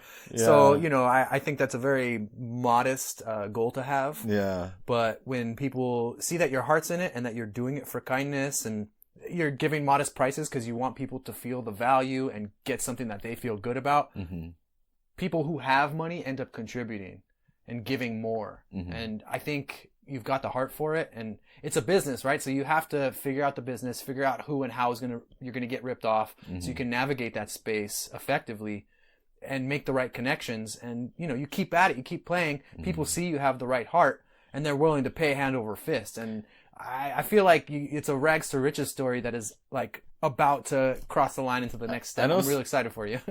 I know in regards to my art, like some people would tell me like I should charge more, but like, to be honest, like I remember what it was like to not have very much. Yeah. I still don't have very much. Yeah. And I want to give people that chance, to be able to get something. And if it depends. I'm a very like reasonable person. If somebody's saying like, I can't afford this, but I really love it and I want to get this for my kid or something like that, I'll work something out. I'm a human being, and I want to, like, I'm not a greedy person. Yeah. Yeah. And so it's my belief and hope that people who conduct themselves like that get it paid back, I think I believe in paying it forward. Yeah. So I feel like I feel like good things are going to come for you because you have this not greedy attitude about it. Can we talk about the Star Wars art a little bit? Sure. Just as a tangent. So we're in this middle period right now of your story. Yeah. And I want to work to this documentary. Go for it. But your girl's art. Mm-hmm. I don't know if there's any pending litigation that might stop us from talking about it, but she had this rebel piece. Oh yeah. And there's photos of this piece before the passing of Carrie Fisher and David Bowie. So it's an old piece. Yeah. And it's a photo. It says Rebel. It's got a picture of Princess Leia with the Rebel face paint. Yeah, of David Bowie. Ziggy Stardust, right? Yeah. The lightning stripe across the face. Yeah. So it's a mashup of these two things. And it's an amazing piece of art. It's on the Facebook page you guys have, your shared art. Yeah. Predating the passing of these figures. Yeah. Then she passes, then he passes, and the art blows up. If you Google Rebel right now, it's like the 5th picture that comes up. Yeah. But it's a meme page that it comes up on, not your girl's art page. Yeah. So I saw you guys talking about it, and I actually saw some articles about it. Like, it got ripped off. Everybody ripped off her thing. People were stealing her artwork. Yeah, because if you really pay attention, it's a painting. Mm-hmm. A lot of the times, like, because we're I don't want to say we're that good. We're decent enough to make something look hyper realistic. Mm-hmm. Okay. Damn near close to a photo, but if you pay attention, it's painted. So people would steal her artwork, and she would have to keep on like mailing cease and desist letters, and it's all these t-shirt companies and stuff like that, like from wherever, and some of them were in the US, and we had to send them letters all the time. But people, high profile actors are wearing her stuff, but they buy it from her. Oh, okay. Good. There's, vultures out there, man. They will take your art. Like sometimes, like when I upload my art to social media, I do it at the lowest quality possible because I don't want nobody taking my stuff. Yeah. And I told her to do the same thing. You gotta protect your product like that. Yeah. And it felt bad, because like there were mean comments when people were like, when those actors, David Bowie passed away and Carrie Fisher passed away, people were leaving mean comments like, the artist is like a vulture, this and that, and I would have to go in there and tell them like, this is my wife and she did this artwork before they even she passed away, and this damn t-shirt company is not the people who created it, and this is stolen art. Yeah. But it's really tough because it's huge, what she did, the artwork, and it just gets passed around left and right. But most of the time, it's the small version of that which she uploaded. They don't have the high res art that she made. Yeah, that was incredible to see. So I'm glad to hear that. Like she's so when people buy it, they get the pixelated version. Mm-hmm. Or stretched out or whatever. Where can we find her art? It's on Etsy. Okay. Maybe you can post it in a link after or something like that. It's like Art of Leka or something like that. So it's like on her Facebook, I think it was Art by Leka, but then the link was Art of Leka. Yeah. And it was the art of Patrick and Leka Cornett. Yeah. But I'll have all the links in the show notes, in the description of the show, below the episode, and we'll link to your art, to your GoFundMe, to your YouTube page, to her art. All that good stuff will be just a click away. All right, for sure. Cool. All right, so back to the story. So you guys, you finish up college. Mm-hmm. Your father passes away. They got you in there. So now you've got this new family unit with your wife. Oh, it's amazing. And you're part of her family now. Oh, yeah, because you know what? Like, I've never really... She was born in Thailand, actually. Oh, wow. Leka, yeah. Nice. She's a Thai Cambodian. Amazing story about her father. Actually, her father... They're very humble about this, but I'm going to say it because nobody ever talks about it, or they don't... There should be a story on her father, for real. All right. Okay. As you know, there was a Cambodian genocide with the Khmer Rouge, right? Yeah. Mm-hmm. Her father was like this really top, I want to say ambassador. He met with the king of Thailand and stuff like that. He was in charge of this village in Thailand called Sarin, and he he was basically the Harriet Tubman of Cambodia. He would bring people from Cambodia to save them from being murdered and brought into this little town in Surin. Wow. And he was in charge of that town, and he took care of the people, and like most old school like Cambodians, they know who her father is. He's actually in a book called Who's Who in the World. Really? Yes. It's just really awesome what he did, to help these people. He lost his whole family. What's his name? Oh, man. That's all right. Something M. Something M for sure. I forgot. Cool, no worries. But yeah, the Harriet Tubman of Cambodia. That sounds amazing. Yeah. So you've got this this cultural heritage documentary that you made, and hearing and seeing in your eyes the passion for this other story, I got the sense that this is something that's going to continue in your life of bringing these classic stories forward. I would like to talk about it, but such a nightmarish time. Oh, absolutely. To be talking about that with my wife's family, because she lost pretty much all of her family. I think she has only one sibling left. Wow. Everybody was murdered. Her father had a family. They were all murdered. He had kids and everything. They were just killed. It's a tragedy. Yeah, that's really intense. But getting to know her family, her mom, I love her so much. She's very sweet.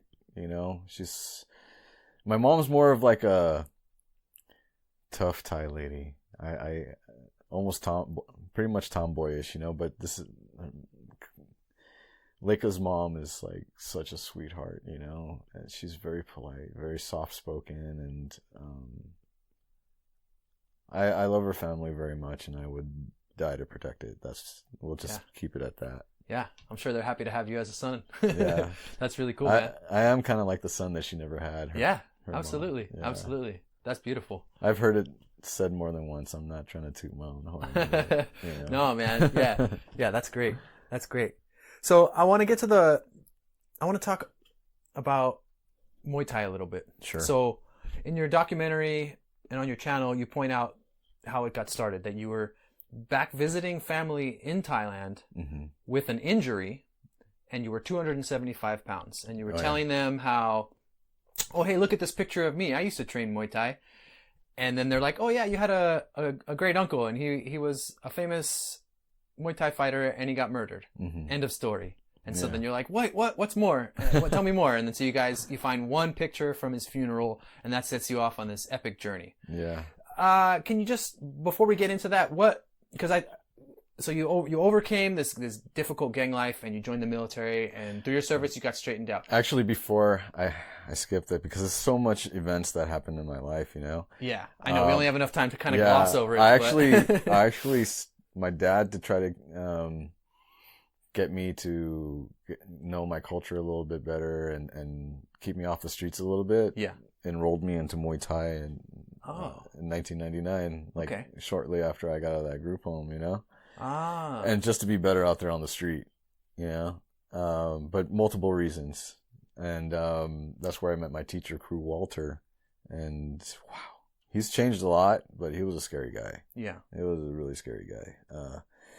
But here it is, this white guy, Walter, speaking Thai to me, and I'm just blown away because, like, growing up in America, like, I really didn't have too much Thai influence on me.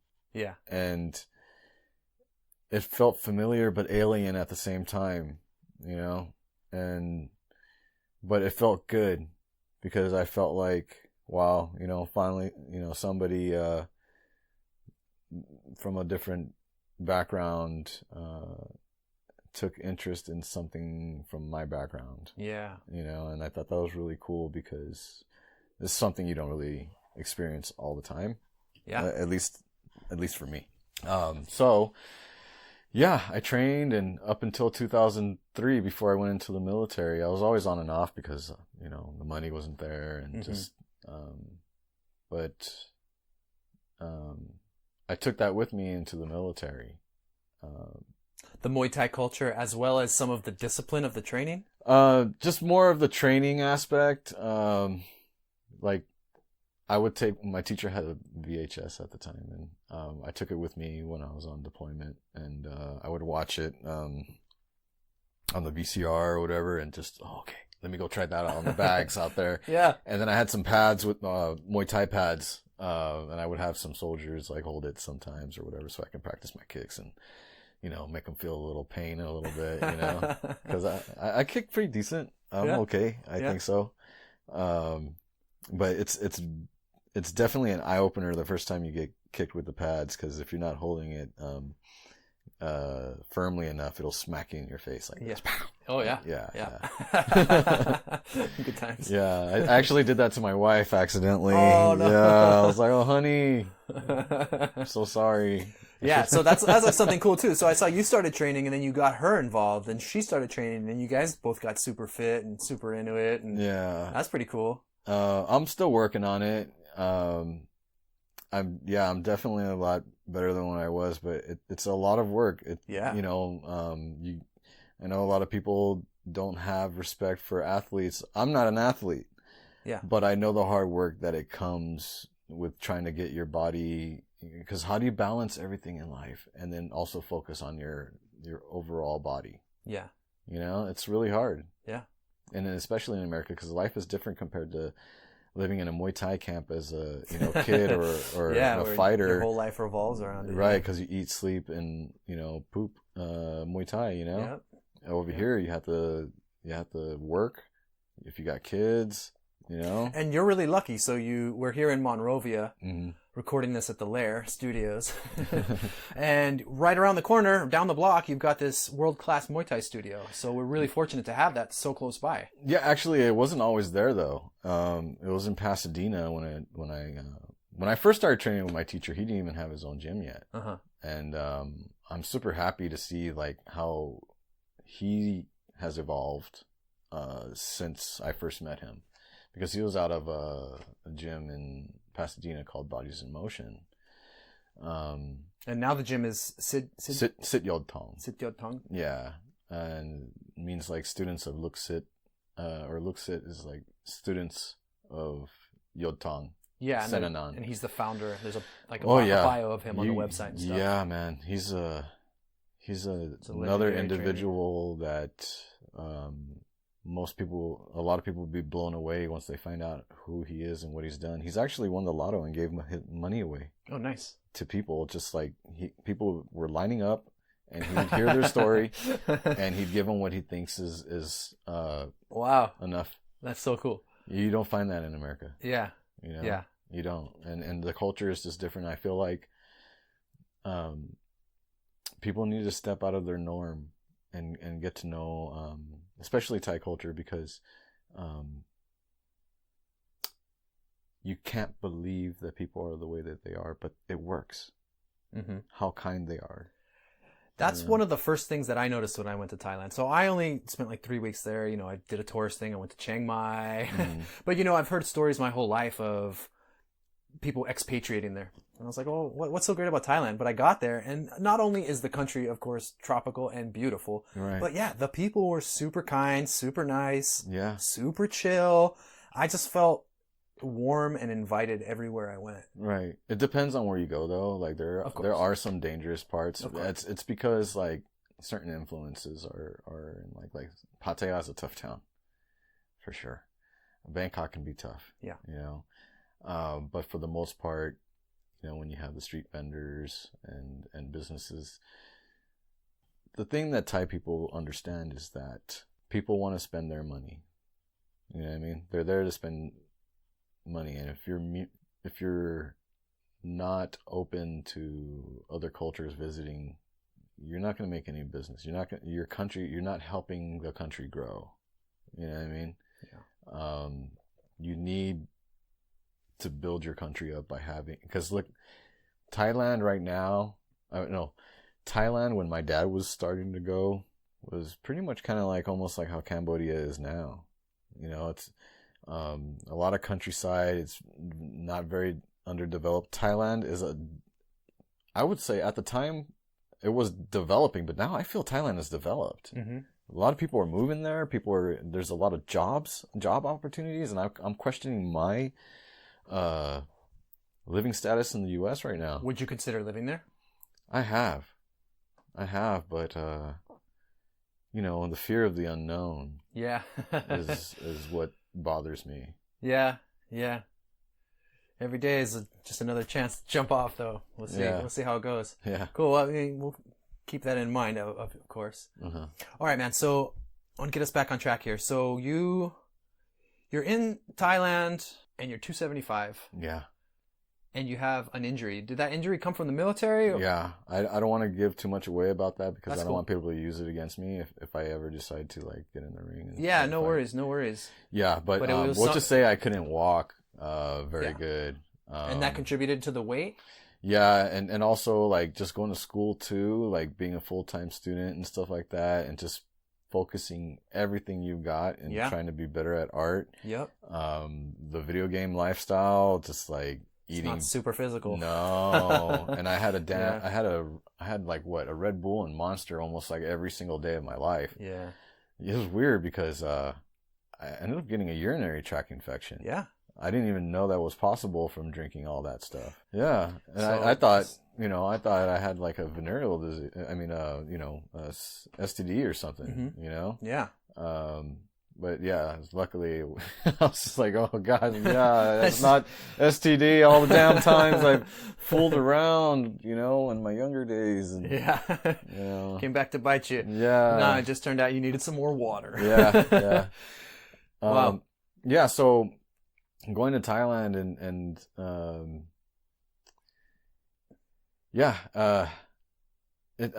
I guess I showed them the picture because I was just like, I don't recognize who I am anymore, and I want you guys to see me at like around my prime. Yeah. And you were going back to Thailand periodically to reconnect with family and meet them. Right. I know you had told me, hey, I met my uncle and he's got this tourist thing. If you're going out there, you can hook up with him. Actually, it's my cousin. Your cousin. Yeah, he's a really, really nice guy. His name is Suanai, but everybody calls him Pipun, or I call him Pipun, because P, when you say P, it's an older person. So you would call me P-Pat. Right. But if we're just friends, you don't really have to, so anyways, yeah, he's a really nice guy. He's got his own fleet. He does, vans.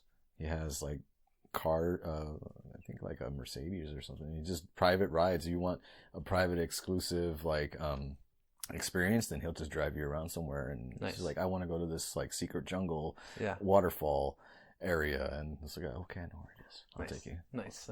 Yeah. So you're periodically going out there to connect with the family. How long? Like a couple weeks at a time, couple months at a time? I try to go for a month. Nice. If possible. Yeah. That's the way to do it. Because, you don't see them for very long, and during 9/11, I always told myself never again, because I had this weird feeling coming over me. And I told my parents, I want to go to Thailand. I hadn't been there in years, and I want to see Grandpa. And my family was like, no, don't. Right now, it's not good. Everybody was in fear of traveling. Because of what happened during 9/11. And I think a year goes by and my grandpa dies. And I was so upset because I have this weird thing, like, I don't want to say it's a sixth sense, but I have this sometimes ability to guess something may happen, or like something drives you inside. I'm going to be bold and say it is a sixth sense, and it's an intuition that everybody has. Mm-hmm. And the more that we resist it, it gets farther. And when we listen to it, it gets stronger. Mm-hmm. And it's something that I've experienced, and the more I am open to it, the more clear it gets. And it drives you kind of crazy when other people don't feel you. Yeah. Like, I have to go. Yeah. something's driving me, it's telling me, you know, and sometimes like I'll say something and it ends up happening as far as like regarding people, you know what I mean? Like I'll make a guesstimation about something and then sure enough, boom, it happens, you know? Yep. And it's a lot easier for me to read people too sometimes. Some people, they'll see it as like, oh, you're reading into things too much. But sometimes it's like you've been around so many people, you start to understand behavioral. I think it's twofold. It's one, it's the experience. And so you're familiar with how people are in general. So you can pick up on cues. Yeah. But it's also that other thing, that sixth sense, that thing that we haven't quantified in such a way that we can put it in a science book and read about it.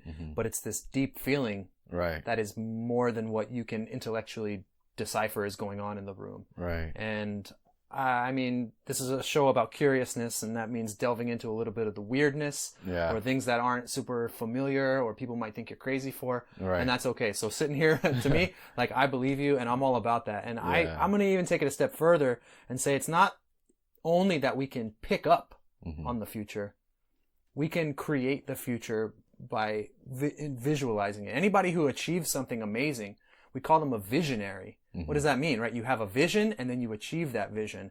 Not because you had a plan and you followed your plan. Yes, because of that, but also because the effect of the present and the future is connected in ways that we haven't quite figured out. And you can influence the future by having thoughts and intentions is my belief. That's a bit far-fetched for some. That might turn some people off listening to that, but that's kind of where I'm at with it. So I feel you, man. So it's kind of almost too like you will it to happen some aspect. Absolutely.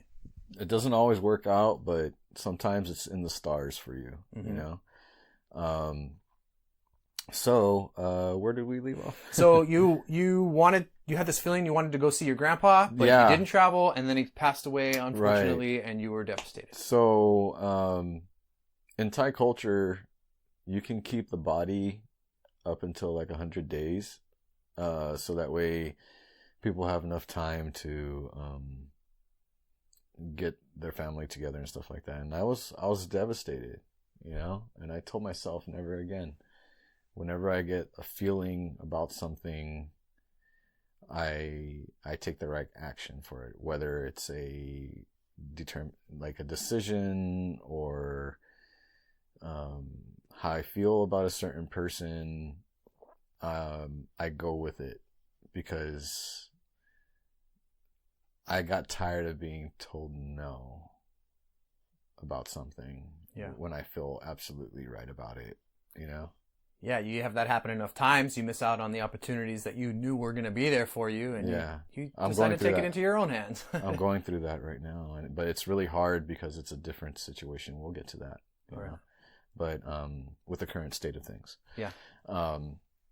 So I eventually made my way back to Thailand, and this was, it was early 2000. It was when my dad was still alive, so definitely before the military, I would think. No, maybe, yeah, before the military. So it had to have been about like, I don't want to say 2001, yeah, around there, because definitely it was after 9/11.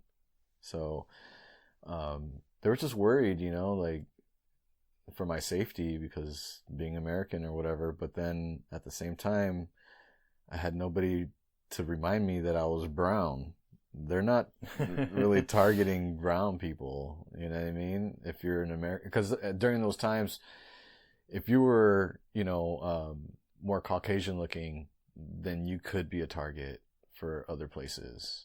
But you're talking about quote unquote terrorists attacking. Right. Okay. I'm sorry. I was thinking difficulty traveling from like TSA. You're like, oh, they're not targeting brown people. And I'm like, wait a minute. They are absolutely targeting brown people. That's where I was just like, somebody should have said like, Pat's not going to Saudi.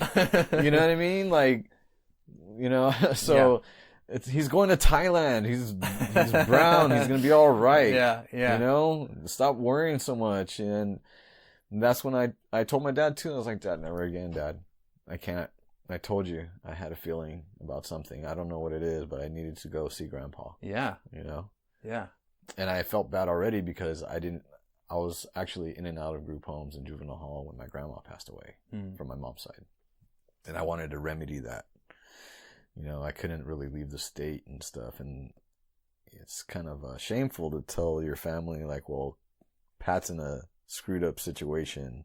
He can't go see grandma on the deathbed right now, you know? Yeah. Because of him being an idiot.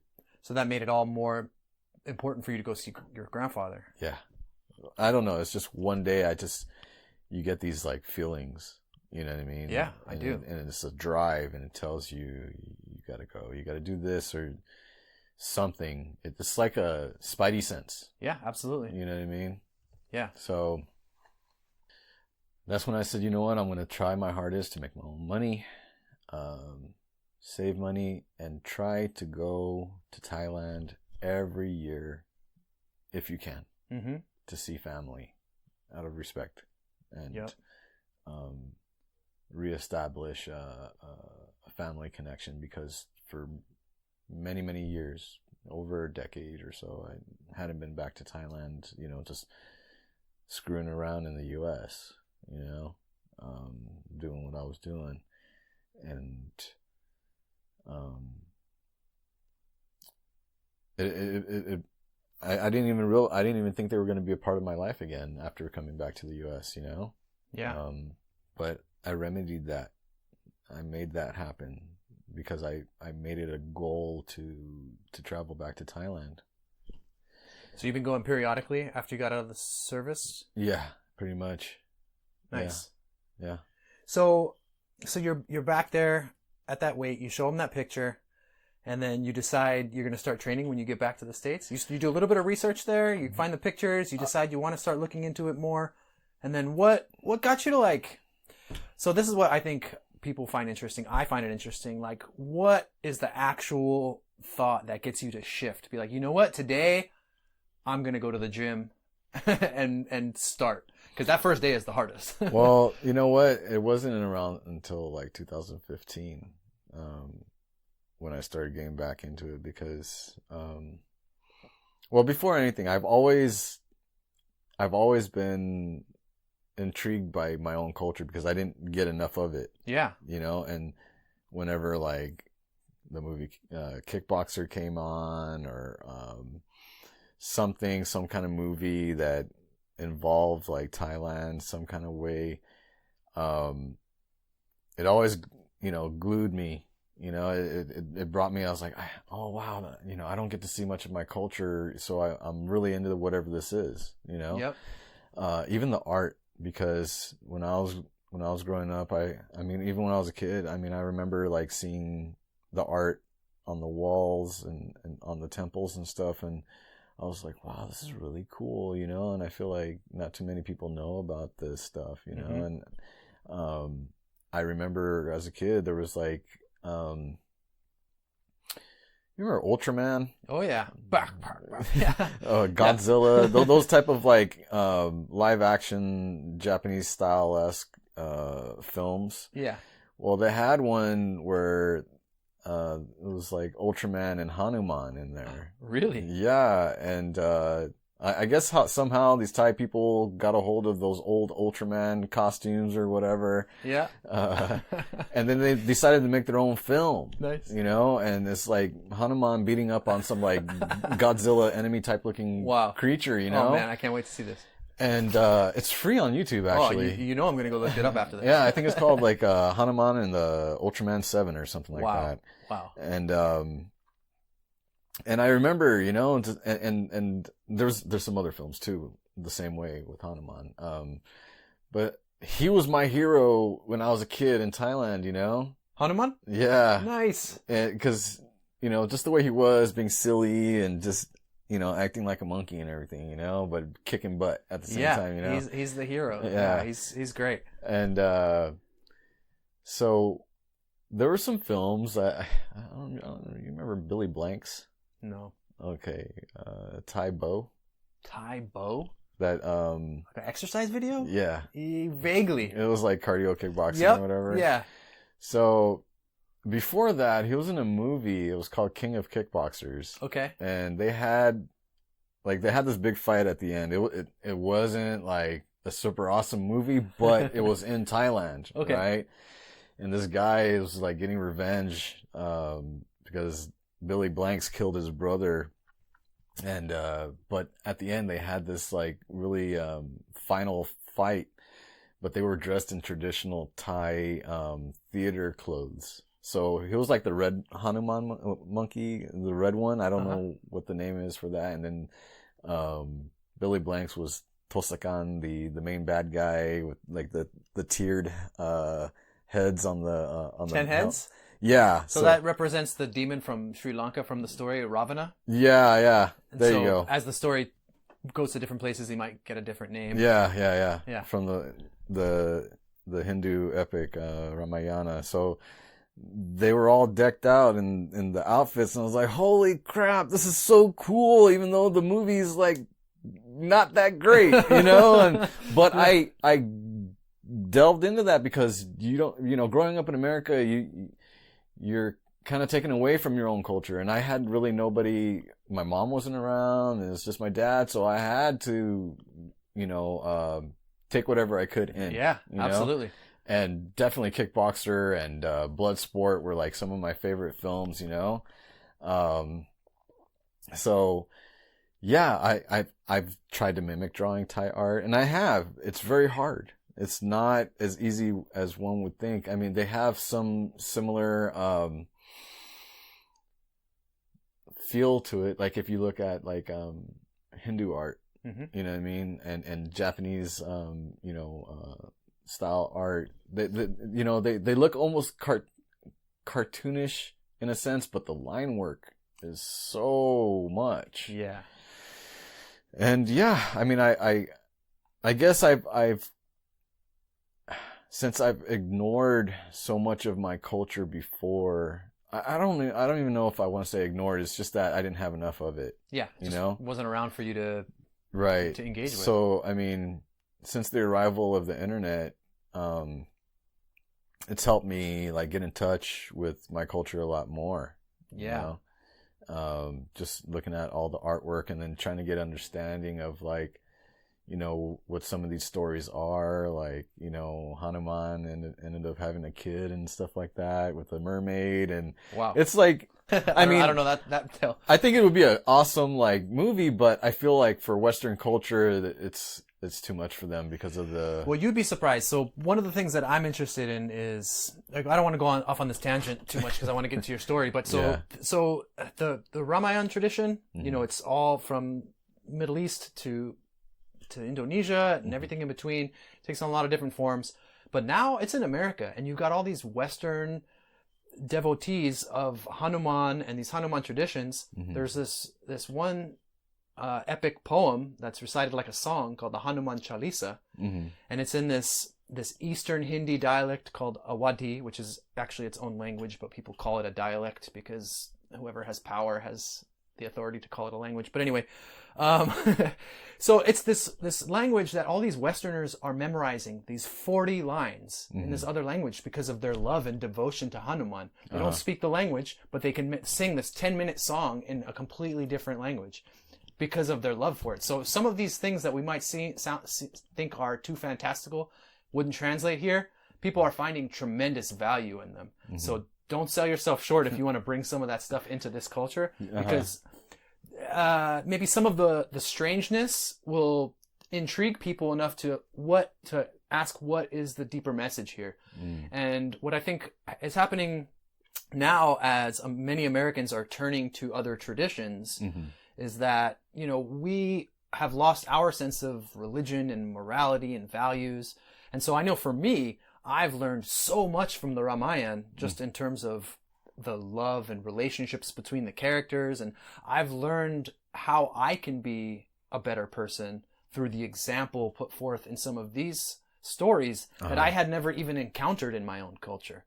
So I think you'd be surprised how much value there is in bringing some of these seemingly strange stories into the West. Yeah, and you got to remember, like, America's still a baby compared to a lot of those other, countries and dynasties. You know what I mean? Yeah, and we're still coming out of the bubbling muck. Like, we can't go forward in a positive direction until we look back at the genocide that started this country, the slavery that built it, and the ongoing systematic oppression of the people who still live here. So as we are coming to terms with our past, making peace with that is the only way we're going to go forward in a healthy way. So I think we're still looking for the tools to do that, and bringing some of the wisdom from older traditions is helping a lot of people to do that right now. I'll tell you what, for example, and it relates to Thai culture, Thailand, even Japan, you know, they knew that they needed to become part of the modernized world.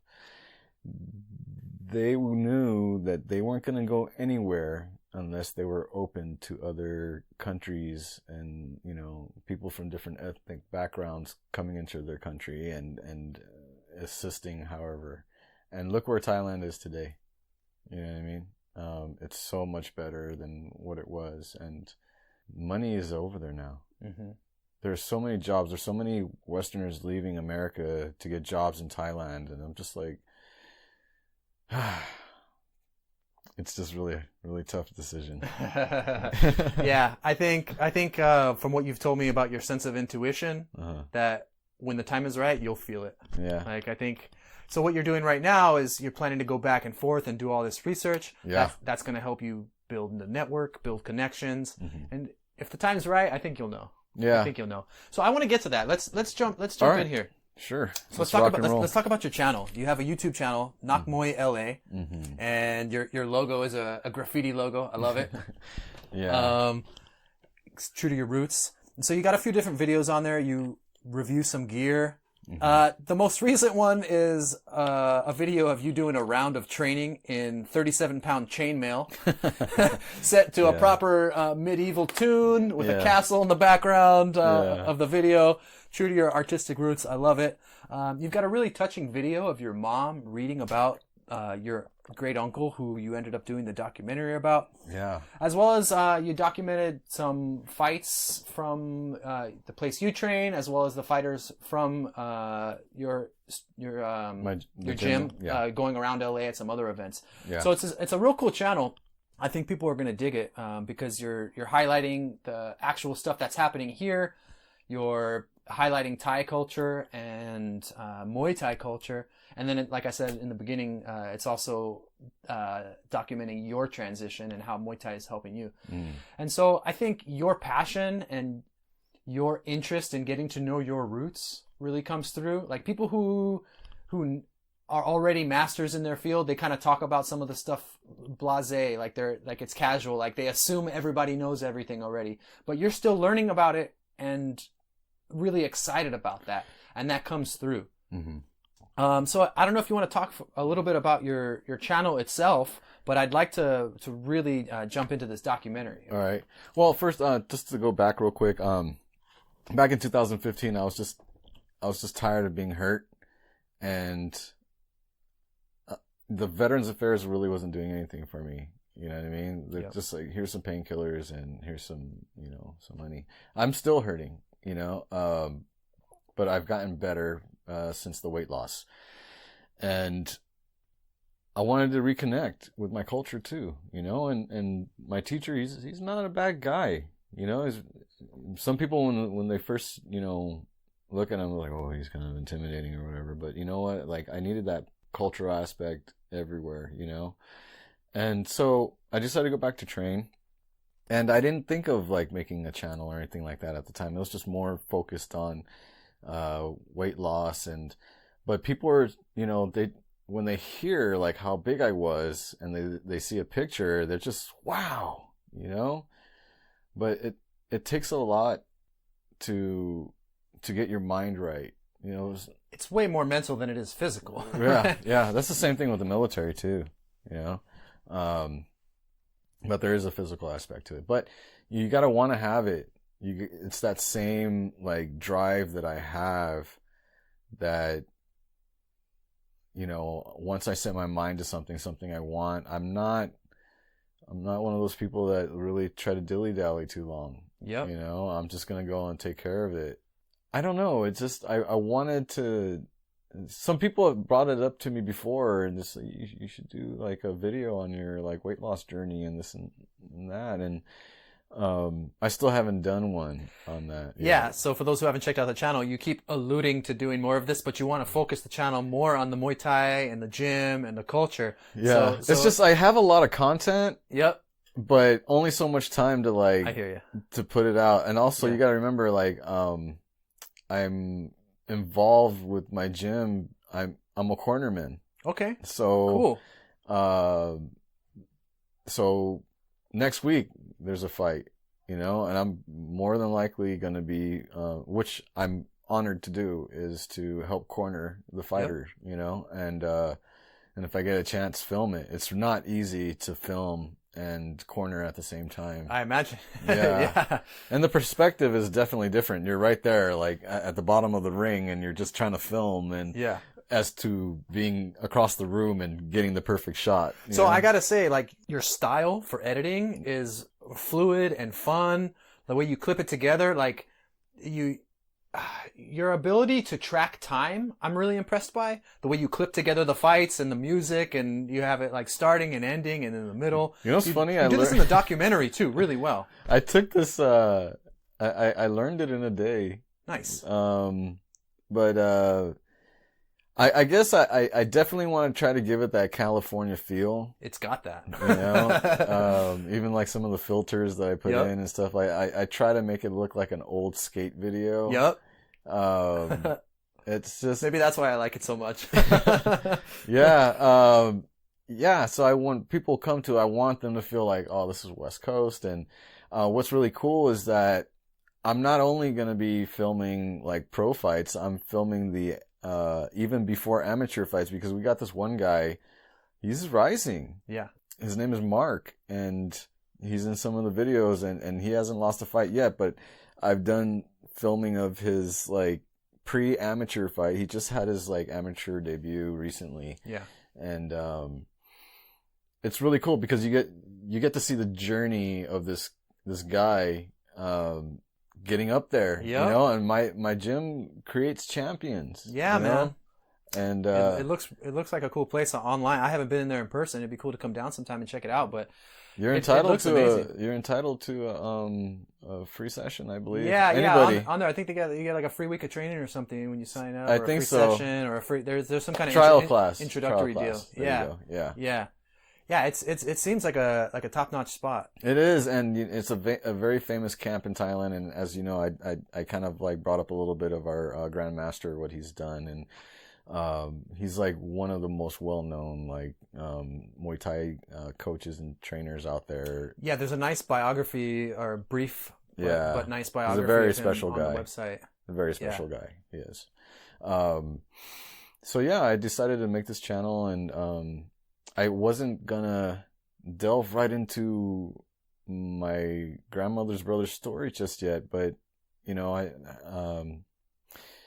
it's one of those sixth sense, like I said, well, since my job let like 90% of its workforce go, including myself, maybe this is a push for me to do the story. But I feel like there's so much more to it. Yeah. I only have like a portion of the story. So this is like draft one. Yeah. And that's what I'm so impressed by. So this documentary, your great uncle, Sakchai Nakpayak. Uh-huh. So in this documentary, you talk about, it's a little bit biographical in how you talk about how you came to make it, but it focuses on his story. Mm-hmm. And I just want to compliment you on how you presented it, because it seems like there's clear cut scenes throughout it. So it keeps it moving along very well. We're kind of having a very casual, long-winded conversation now, but your narration in the film is tight and it's to the point. Mm-hmm. And what I was really impressed by is how you took these old fight details and narrated actual fights with them. So you've got the sound of the crowd in the background, and you're narrating blow by blow and the knockdowns, and you've got these recorded details, and you make it feel like the fight is alive. It's from the 1950s, for Christ's sake, but I feel like I'm in the ring. Yeah. And that's due to your narration with the punches, the kicks, and I was captivated the whole time listening to it. And I listened to it again this morning in preparing for a conversation as I was getting ready, but I just listened to the audio as it played. Mm-hmm. And even the audio without looking at the amazing footage you put together was enough to keep me wrapped. So I know we were kind of casually talking about maybe you putting out a podcast, and I think what you're doing is already sufficient for that audio if you didn't include the video, which for podcasts, some people do include video. But I absolutely loved it, man. Your narration is spot on. Your fights are good, and I'm really excited to see how other people are going to react to it. Well, the thing is, it's really a little gem of Thai history, because most of like I said, I think earlier in our conversation, everything was like word of mouth back then. So you don't know, like, well, it's just a legend, and then also you have like that effect where you hear one story and it changes when it comes back around to you or whatever, but this is very rare and I just started out with the photo, man. So let's tell that story. You started out with the photo, and what happened? And so I wrote down the name, how they pronounced it in Thai, and it's just really tough, because I was like, okay, where do I go from here? They didn't say how famous he really was. I mean, this is like finding out, like, let's say Muhammad Ali, for instance, right? Like 100 years from now, and he was just casually forgotten about, right? And then you find out you're related to him. You know what I mean? Yeah. And then like, the information is scarce. You don't know where to look. You don't know how to find it, and your searches aren't very good, right? Yeah. So with my grandmother's brother, so I Googled his name, and as you know, in the documentary, this one like forum came up, and it was like an old Muay Thai forum, and somebody scanned some pages from a book, there he was. I was like, I recognized him right away, and he was like dead center, obviously, like top fighters of 1950 or something like that, right? 1950s. And I was like, that's him, undeniably. And I was like, wow, that's so cool. I found him, and I didn't realize he was in a book, Yeah. But that's where curiosity takes you, You just gotta just try, right? Yep. And so I was like, oh man, I hope this isn't it. If he's in a book and they're saying he's like one of the top fighters of the 1950s, there's got to be something more out there. Yeah. Right. So there's this female fighter that I follow. I really love her attitude. Her name is Sylvie Von Duuglas. She's known to be the first foreigner to have like over 100 fights in Thailand. Oh, wow. Yeah, she's like on fight 250 something or whatever. And she's high in there right now. She's still fighting? Yeah. Oh, cool. And she's super humble. She's like exactly how I would want like people to view Americans. You know what I mean? Yeah, we not have made quite the name for ourselves around the world. Not the idiots that we can be sometimes. You know what I mean? Yeah. Like acting stupid and making us look bad in other countries. Yeah. But she's super humble. She's like a really sweet like person. And that seems to go with the practice, right? So I know like when I think kickboxing, I'm like, oh, it's just a bunch of grunts hitting each other. And you're like, okay, it's Thai kickboxing. You get to use knees. Oh, okay. Elbows. And so I'm like, okay, it's this violent thing. Barbarians. And, monsters. Yeah. I don't want to hit anybody. I don't want to get hit. I don't even want to see that. Yeah. But then you start looking into it and you're like, oh, it's extremely like respectful and humble. There on your Facebook page, you posted this clip about this guy talking about Jai Yen, cool heart. Yeah. And how they will deduct points in a fight for fighting angry. Yeah. You got to keep your cool, right? Like, so it's a mental game. It's about respect and being humble. Yeah. And that's so much more important than how hard you hit somebody. Well, another thing too is like, we're very big on losing face. Yeah. But ever since I was a little kid, I was always taught to respect your elders. Whenever somebody comes in that's older to the house, Swadee Cup, and they tell you right away, Wat Di Pa, that means like your auntie is a little bit older or whatever, right?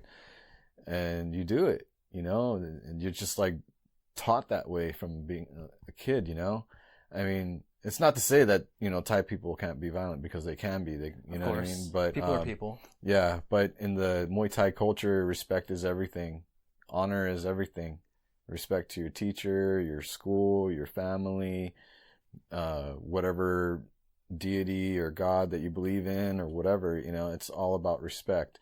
To be honest, you see these guys like banging it out in the ring and just like totally like hardcore, but some of these guys you meet outside the ring, they're like some of the sweetest, shyest people you'll ever meet. Yeah. They'll be like, no, I cannot, no. Yeah.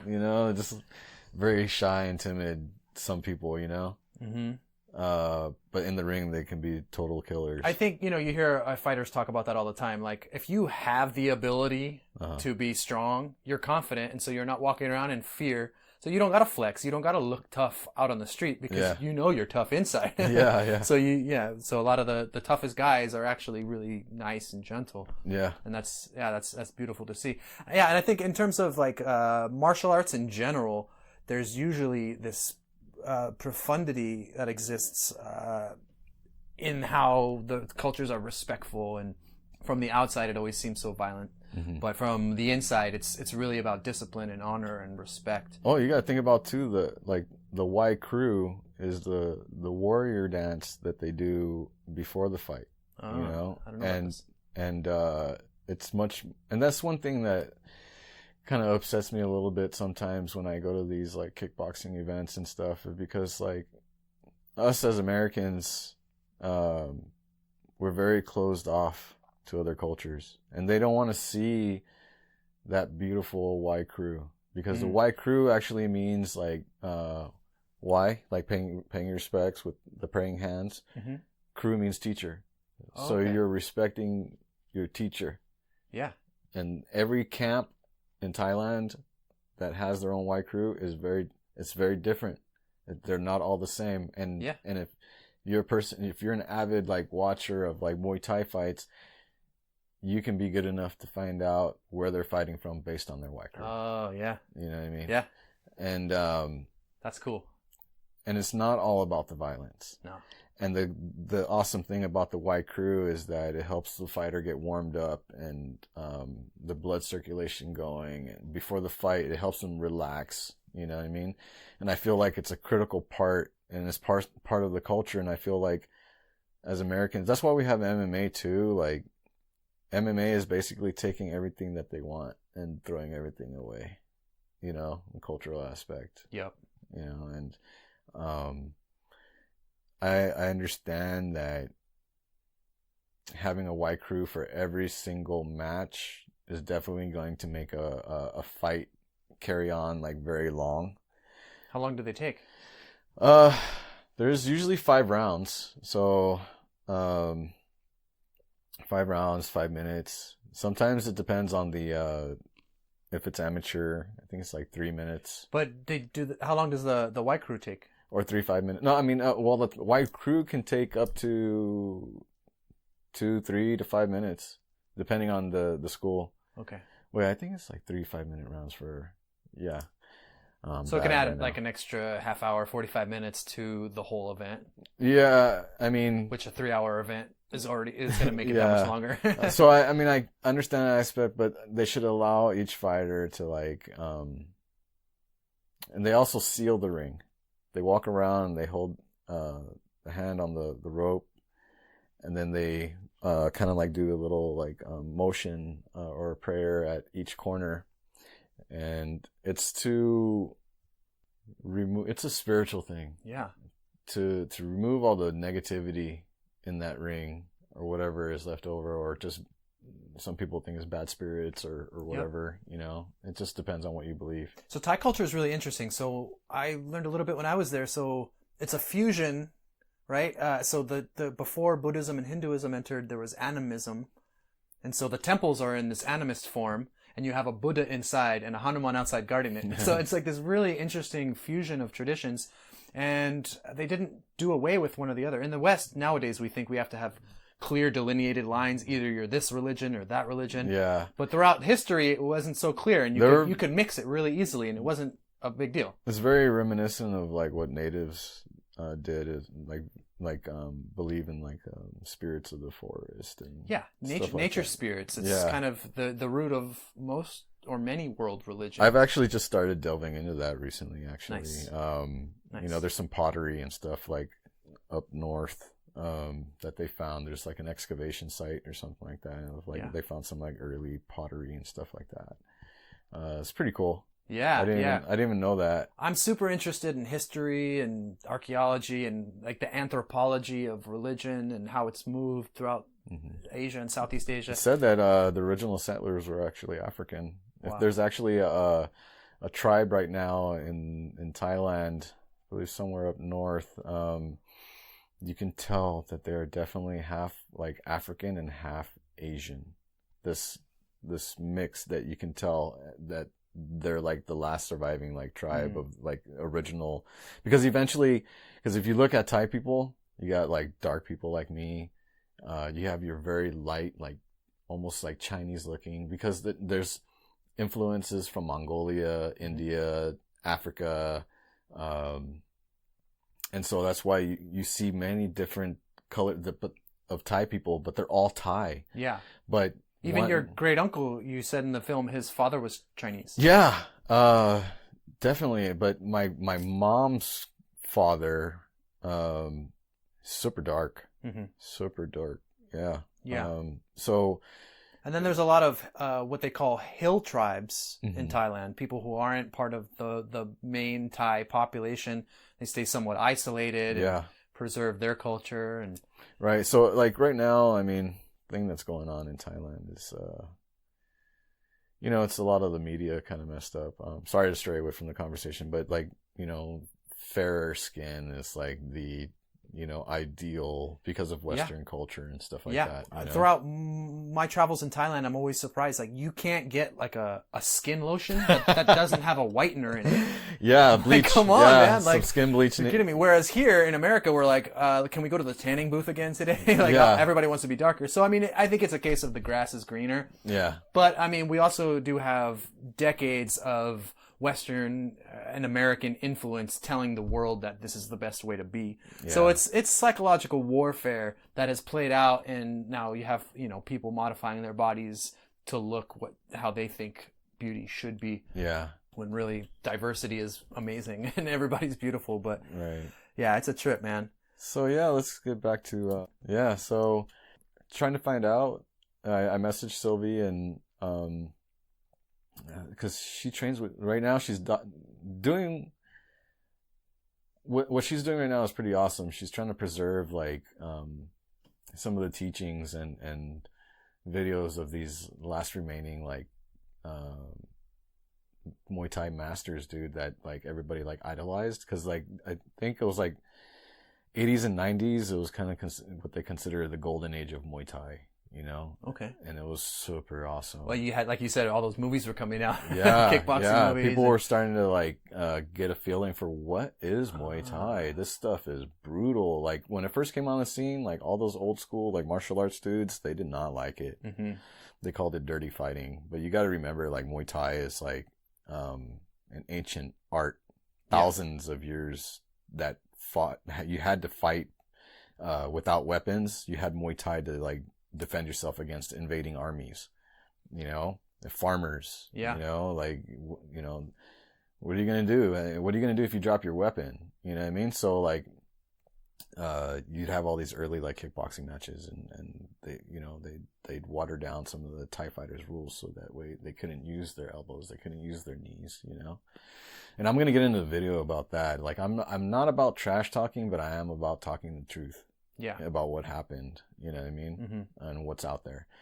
So, Sylvie, you said in the video, you didn't really know where to go, and you saw her, and she seemed like a nice person, so you reached out to her. Yeah, and she sent you a bunch of pictures from a book she had. Yeah, and I was like, oh man, that's super awesome. Where'd you get this book? And a lot of it was in Thai, but a lot of the important stuff, that said who he was and stuff like that was in English. Nice. And when I first talked to her, I was like, is that it? Is there anybody else you might be able to point me in the right direction and know about him? She's like, maybe one guy that kind of like teaches Muay Thai for free on the weekends at Lumpini Park, and but all you're gonna probably get. Don't be surprised. Don't feel bad if all he says is, "Oh yeah, he was a good fighter," and that's it. Yeah. So I was like, okay.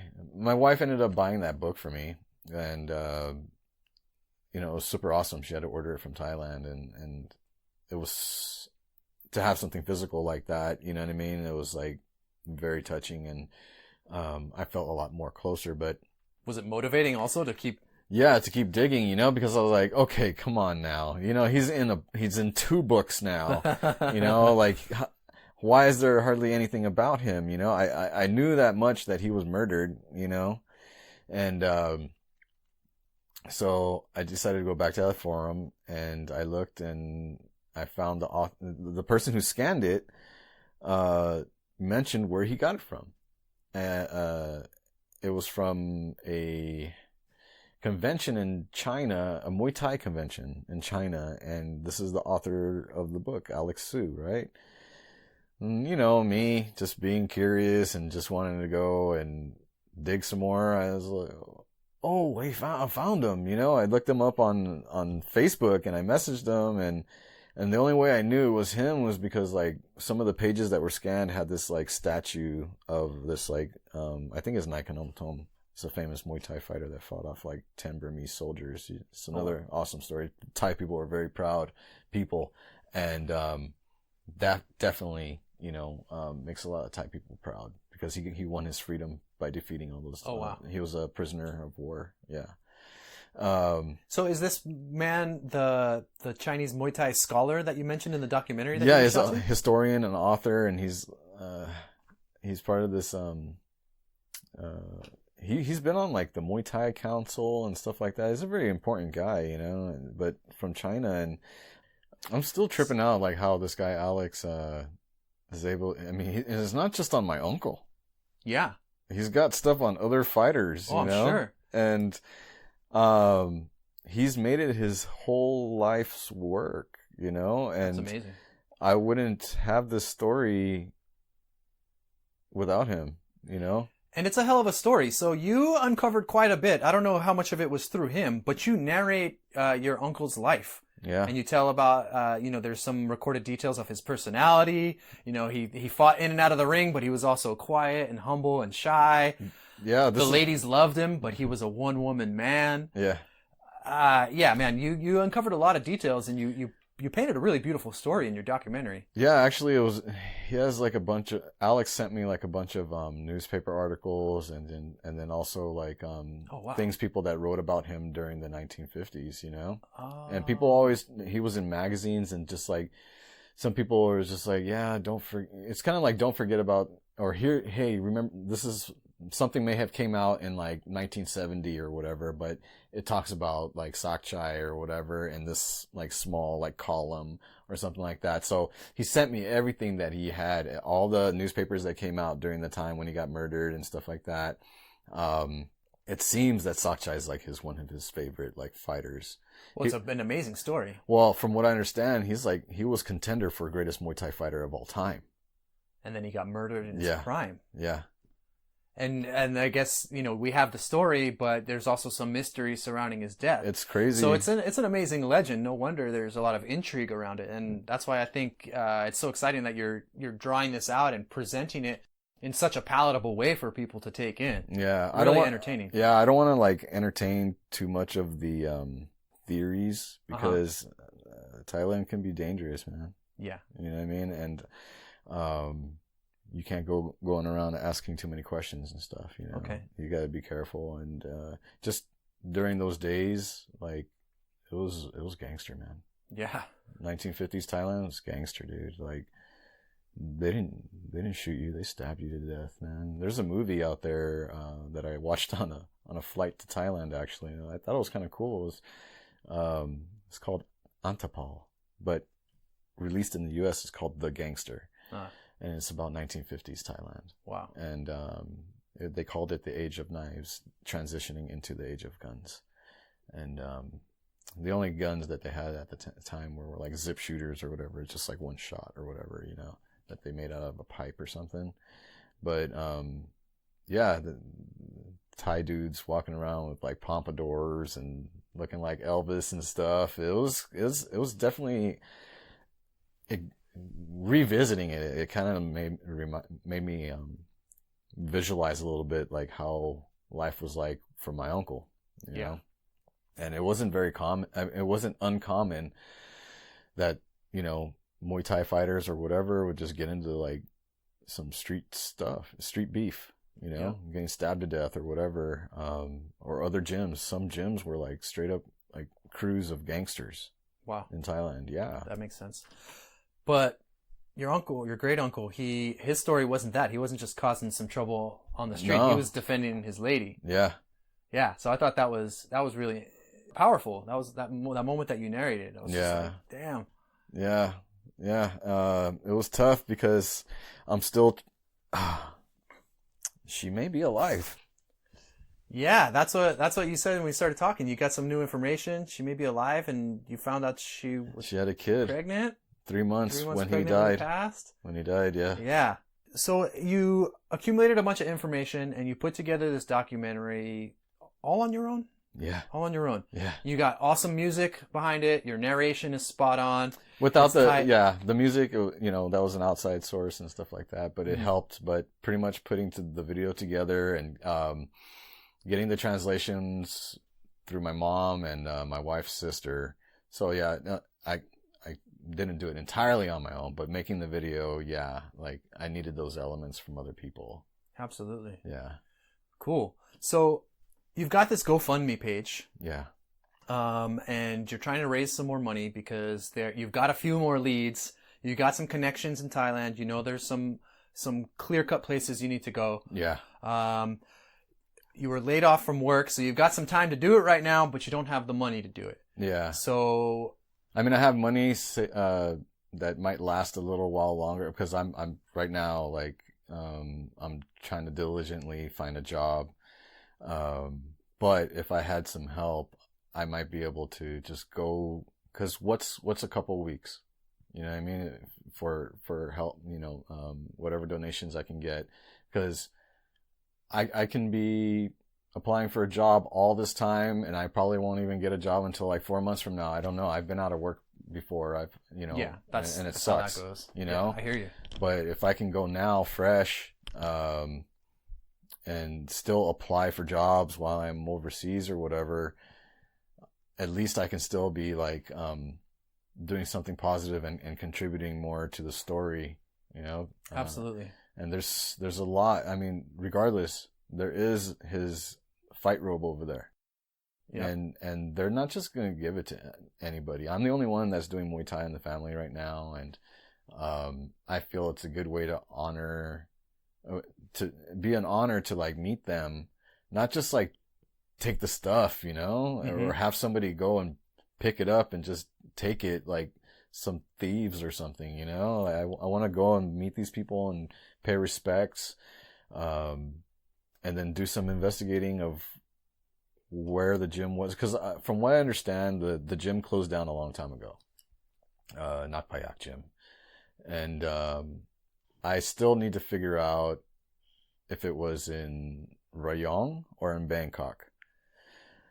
I have to talk to like old school dudes. I mean, supposedly there were some fighters a couple fighters that fought under that gym name. I have to talk to Alex again, you know, to find out if he knows like who these people are, so that way we can like track them down. Yeah. The daughter of Sakchai. Yeah. You know? She's out there somewhere. Yeah, but that's what it says in the newspaper, but we need to find out if that's legit or not, you know, but you know, I gotta, like, it feels weird. I know what I'm doing, and other people are hearing this story, but I feel like my family members, I don't know if they feel like how important it is, that the story is being told, because to them, so, you know, grandma's brother was a Muay Thai champion. That was it. He was murdered, you know? but they don't realize that. I feel like some of them don't realize how important it is to other people that we have this history, this story, because what Sylvie's doing right now is preserving what these masters have done, you know, before they go. Yeah. You know what I mean? Or the knowledge that they have to share before it's lost forever.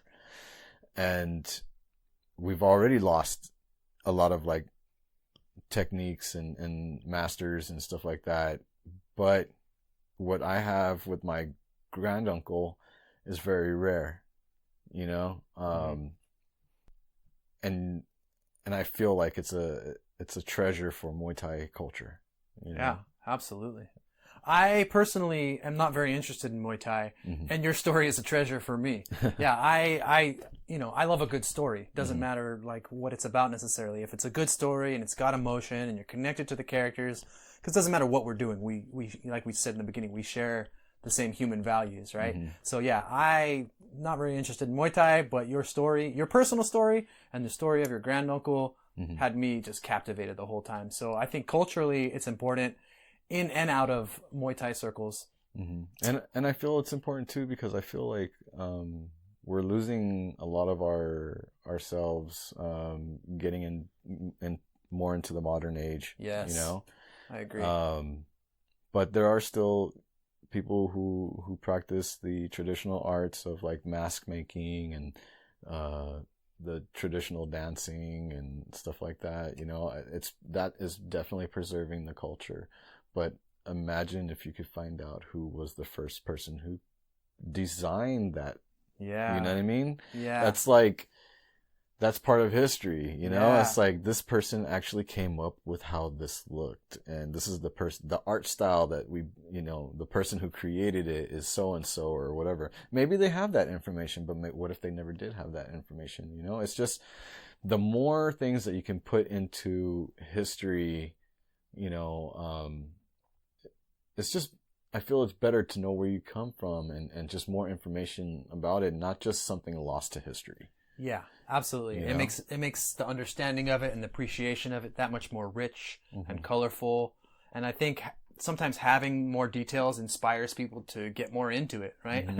Like if you wouldn't have, if your family would have just said, "Oh yeah, you had an uncle who did that," you'd have been cool. You'd been like, "Cool." But when you saw that picture, then you're like, "Bam! I got somewhere to go with it now." So having a little bit can go a really long way. So the work you're doing, it's you're getting your foot in the door.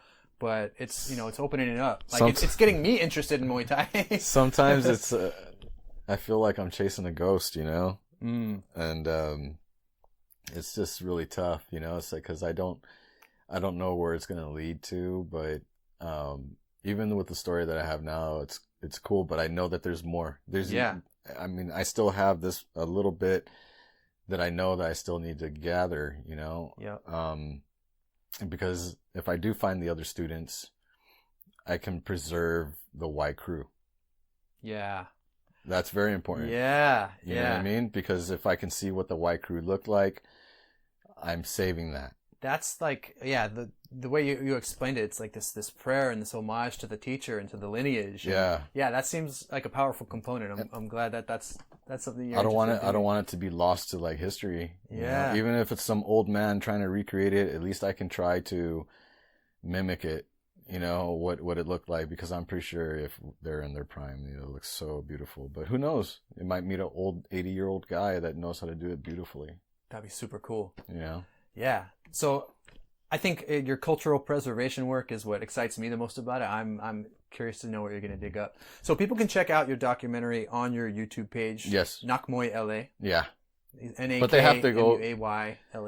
Yeah. M-U-A-Y-L-A. Yeah. Muay. And we'll link to it in the show notes. Like I said, people can check out the documentary.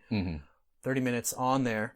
Yeah. And then they can go if they want to your GoFundMe page. So right. I definitely want people to watch it and to share it if they like it. And if they want to contribute they can do so on your GoFundMe page, which you say in the video you're happy to give people credit where credit's due and make them part of this project. Yeah. And that money is going to go to funding your future studies and getting these artifacts put in museums and going towards a proper preservation of this culture. Yeah, because the thing is, like, not everybody's going to give up information freely either. Yeah. You know what I mean? And I got to be prepared for that too. If they're going to say, oh, give me 500 baht, and I'll tell you where, Nakpayak gym used to be.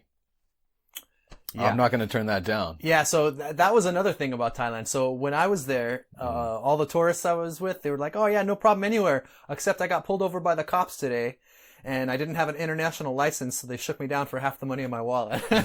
So yeah, apparently that's one of the things that people do in Thailand. They'll ask you for money to get by. So that might be part of your adventure. It is. And honestly, like, the reason why, and I'm being humble about it, because I feel like 2000 is not very much, but I also have family to help me. Yeah. So, I mean, I could, like I said, I mean, I'm a straight shooter, appearances. I don't want people to judge me on the way I look, and I know about my past history and stuff like that, but that's not who I am anymore, and I believe in being honest and good and being a straight shooter. So I have family that can help me. I have my cousin that's a tourist, and I want to be able to pay him. I know, he probably might, give me a discount or whatever like that. So I factor that into that spending as well.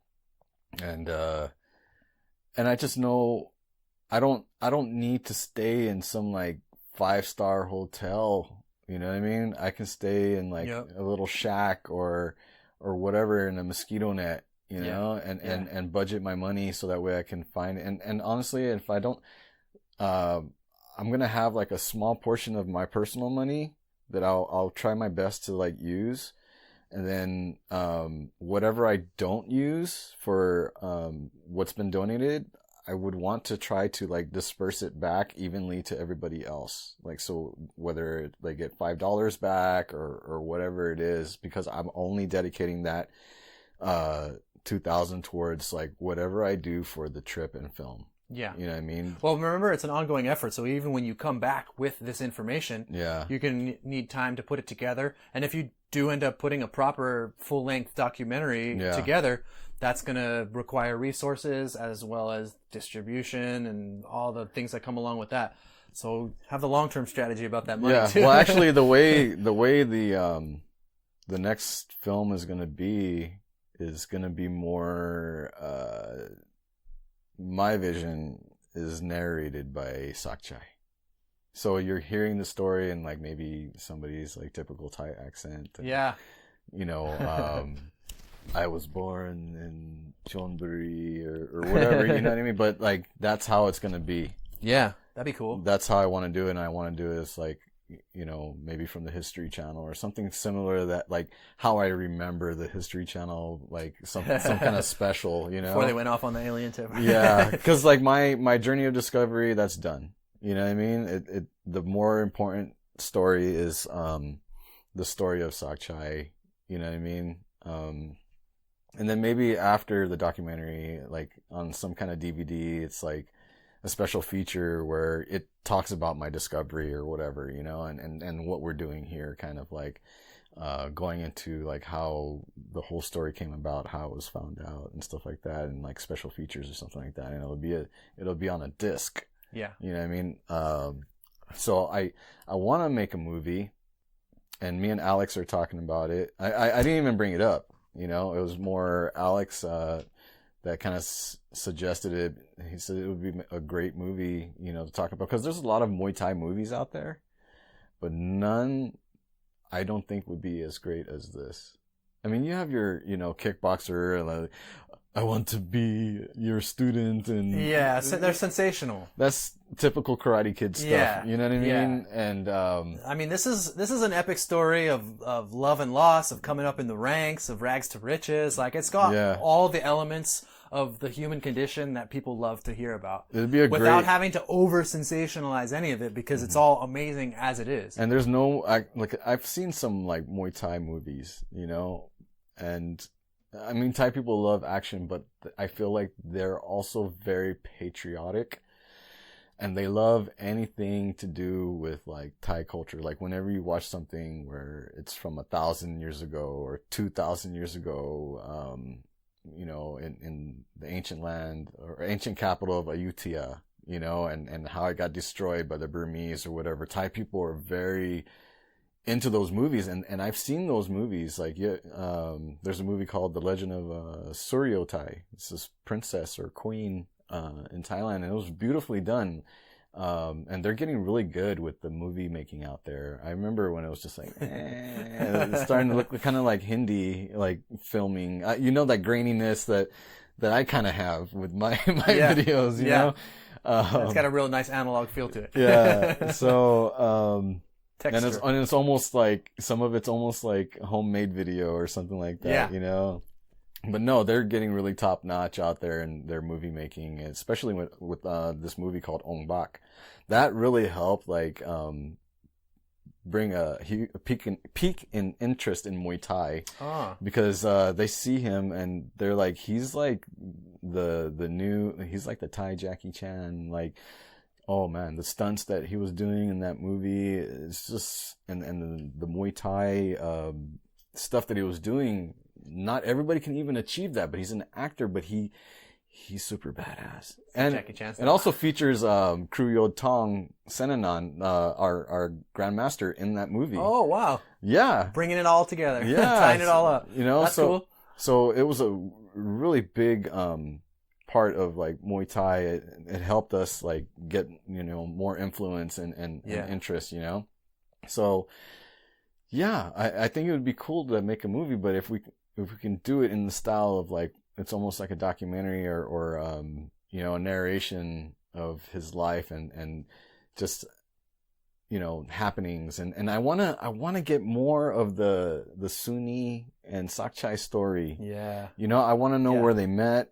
That's why I want to like go and try to find her, you know, and if she's passed, did she ever talk about Sakchai? Anything anybody can remember, like, to help move this story go forward, you know, because honestly, I want it to be a love story. You know what I mean? Yeah. I think everybody enjoys a good love story, you know, but it's a tragic ending. But, I think it was a cute time and dangerous time, you know, but just how he dressed and how it's classic, all of it. You know, I was lucky to find that video. It was actually Thai people in the 1950s dancing. That dancing video, yeah. Yeah, and the only way you could really tell they were like Thai people is like there was like some waiters and they had some traditional Thai like sarongs that they were wearing with like a sports coat on top, but you could see they were bare feet, walking around, you know, with trays and stuff. Wow. And so that really like. I was like, wow, you know, because it brings me into how it was back then, you know, and I wanted to share that with the viewers, you know. Totally. Yeah, I thought you did a good job. I felt I was immersed through the music and the old-timey footage and your narration. Yeah, I was immersed in the world, and I'm really hoping to get the chance to watch a full-length documentary about it. So before we wrap up about your uncle and your documentary and your channel, is there anything else you want people to know about your channel, the documentary, how they can get in touch with you, and what you want to get for contributions? If you need any other help besides money, I know somebody's going to be helping you to do like you want to put your narration into Thai so the Thai people can enjoy it properly. Yeah. So is there any other call to action you'd like to ask for, or anything else you want people to know about what you got going on right now? I mean, if anybody wants to reach out, you know, ask questions, I'm very open. I'm having a hard time trying to get in contact with the World Muay Thai Council. Like, nobody's responding back to me. Okay. You know, and because I feel like, you know, there's a lot of old dudes, and they're supposed to be, you know, very special Muay Thai, you know, practitioners or old teachers and stuff like that on that team, but nobody's getting back to me because I feel like that would be a good source, you know. But you know what? I'm feeling like Alex is good. Yeah. Alex, I'm gonna have to like keep pressuring him, you know, to try to help me dig. you know. And I'm sure he has a lot of contacts He does. doing the work that he does does. if he's dedicated his life to doing this kind of work and research. And I want to say too, like, you know, if you're Thai and, you know, you appreciate your culture, and because a lot of it was destroyed too, you know, by the Burmese, and you just you gotta save your culture, you know. Don't forget about it, and if you want to contribute, please. Like, my wife even said, like, I think she said, what was it? She said, yeah, I think it was only 100 people that donated like $20. You already, you know what I mean? And you know, I used to donate to other people's causes too, you know? Yeah, absolutely. And the way I figured was that, hey, if I'm going to be spending $60 on a game or whatever, I might as well just give this $60 to this person who needs it. You know what I mean? Yeah. And that was my mentality going into donating something to somebody, you know? But, you know, it's really hard to ask Americans for anything, because especially like nowadays, like, you hear about all these scams and stuff like that people do. And, it sucks, you know? Yeah, I definitely understand why people are trepidatious to give out money. Yeah. And then we also have that me first attitude too. Yeah. Yeah. But I think a lot of people actually do have it to give, and, you know, people are going and spending $10 on a drink at Starbucks every morning, and you know, really like throwing the money all around. And so some people who have it to give, when they see people like you doing things that you're fully putting your heart into, you're not trying to scam anybody. All of it's going directly back into your culture and your appreciation, and you're doing it with honor and respectful attitude. And it's a labor of love. And I think people really, when they see your work, will feel that and understand it and know that there's no scam in it at all.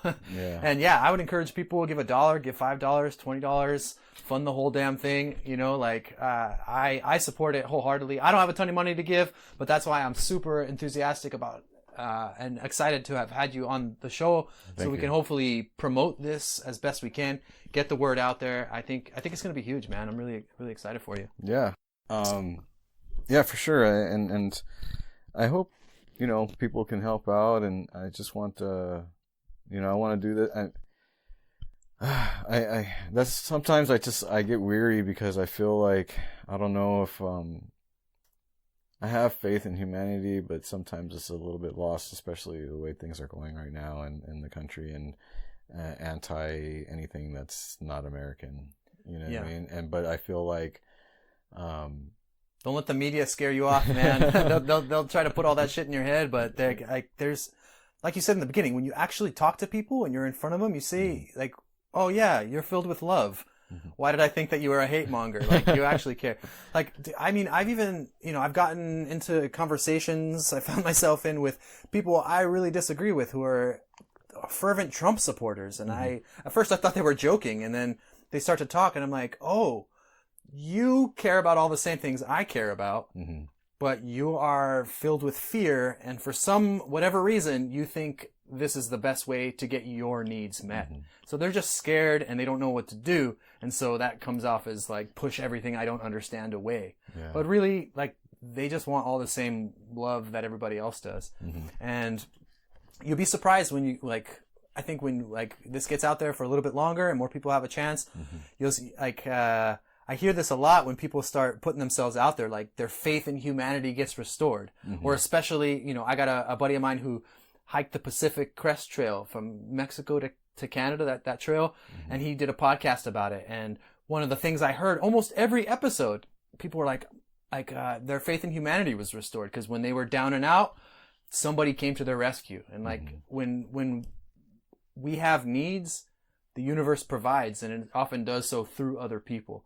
So don't let the media and these hard times like make you too jaded, because you've got a lot of love to give, and that definitely is contagious, and people will reciprocate. So keep your head up, man.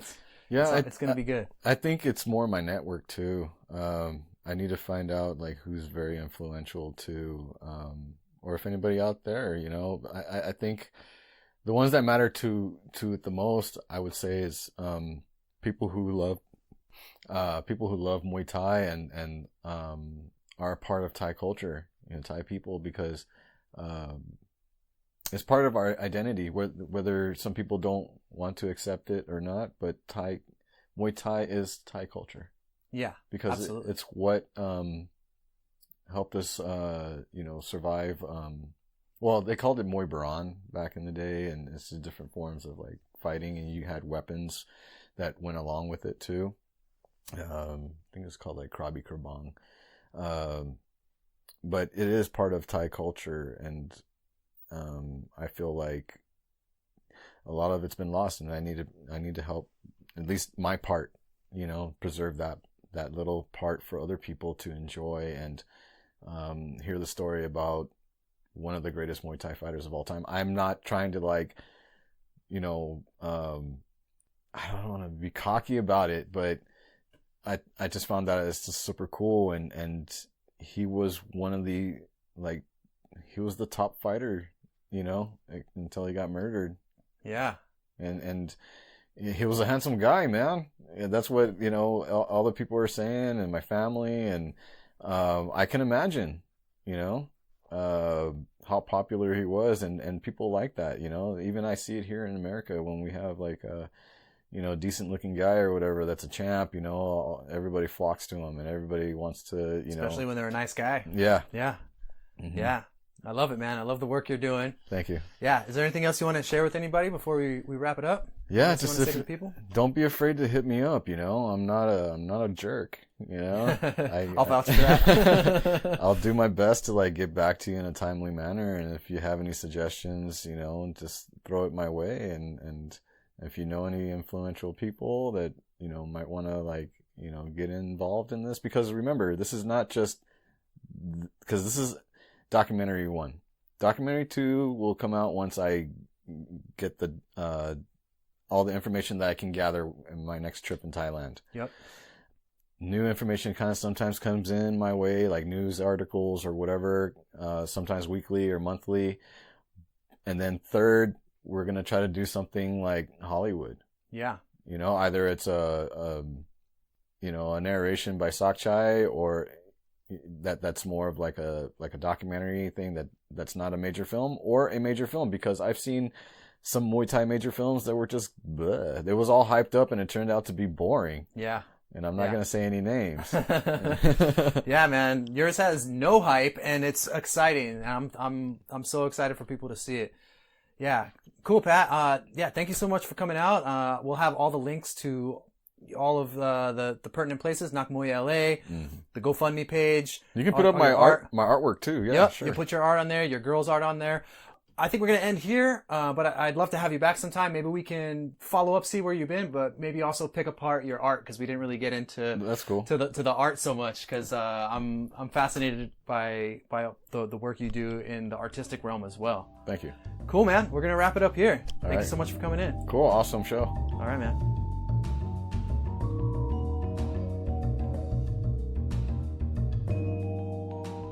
Okay, what did you think? That was my conversation with Pat Cornett. Head over to Pat's YouTube channel, Muay LA. Watch his documentary about his granduncle, Sakchai Nakpayak, as well as his many other wonderful videos. And if you have it in you, head over to GoFundMe and make a financial contribution to Pat's fundraiser. He would really love to be able to go back to Thailand and uncover more stories and artifacts to preserve the legend of his granduncle for the sake of Thai and Muay Thai culture.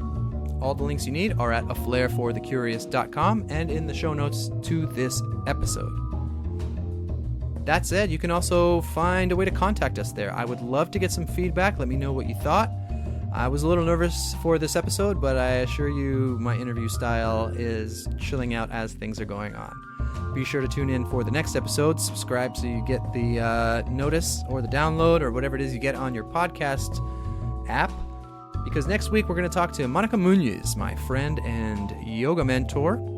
She is from Puerto Rico, and we're going to get into some recent developments in that neck of the woods, as well as the ongoing conversation about the changing roles of the teacher-student relationship in the era of Me Too. All right, again, all the links you need are at aflairforthecurious.com. I would love to get some feedback. Thank you so much for listening to this episode. I hope you liked it. wish you all the best. Stay curious. Never stop asking questions and keep your heart open. Have a great day, everybody.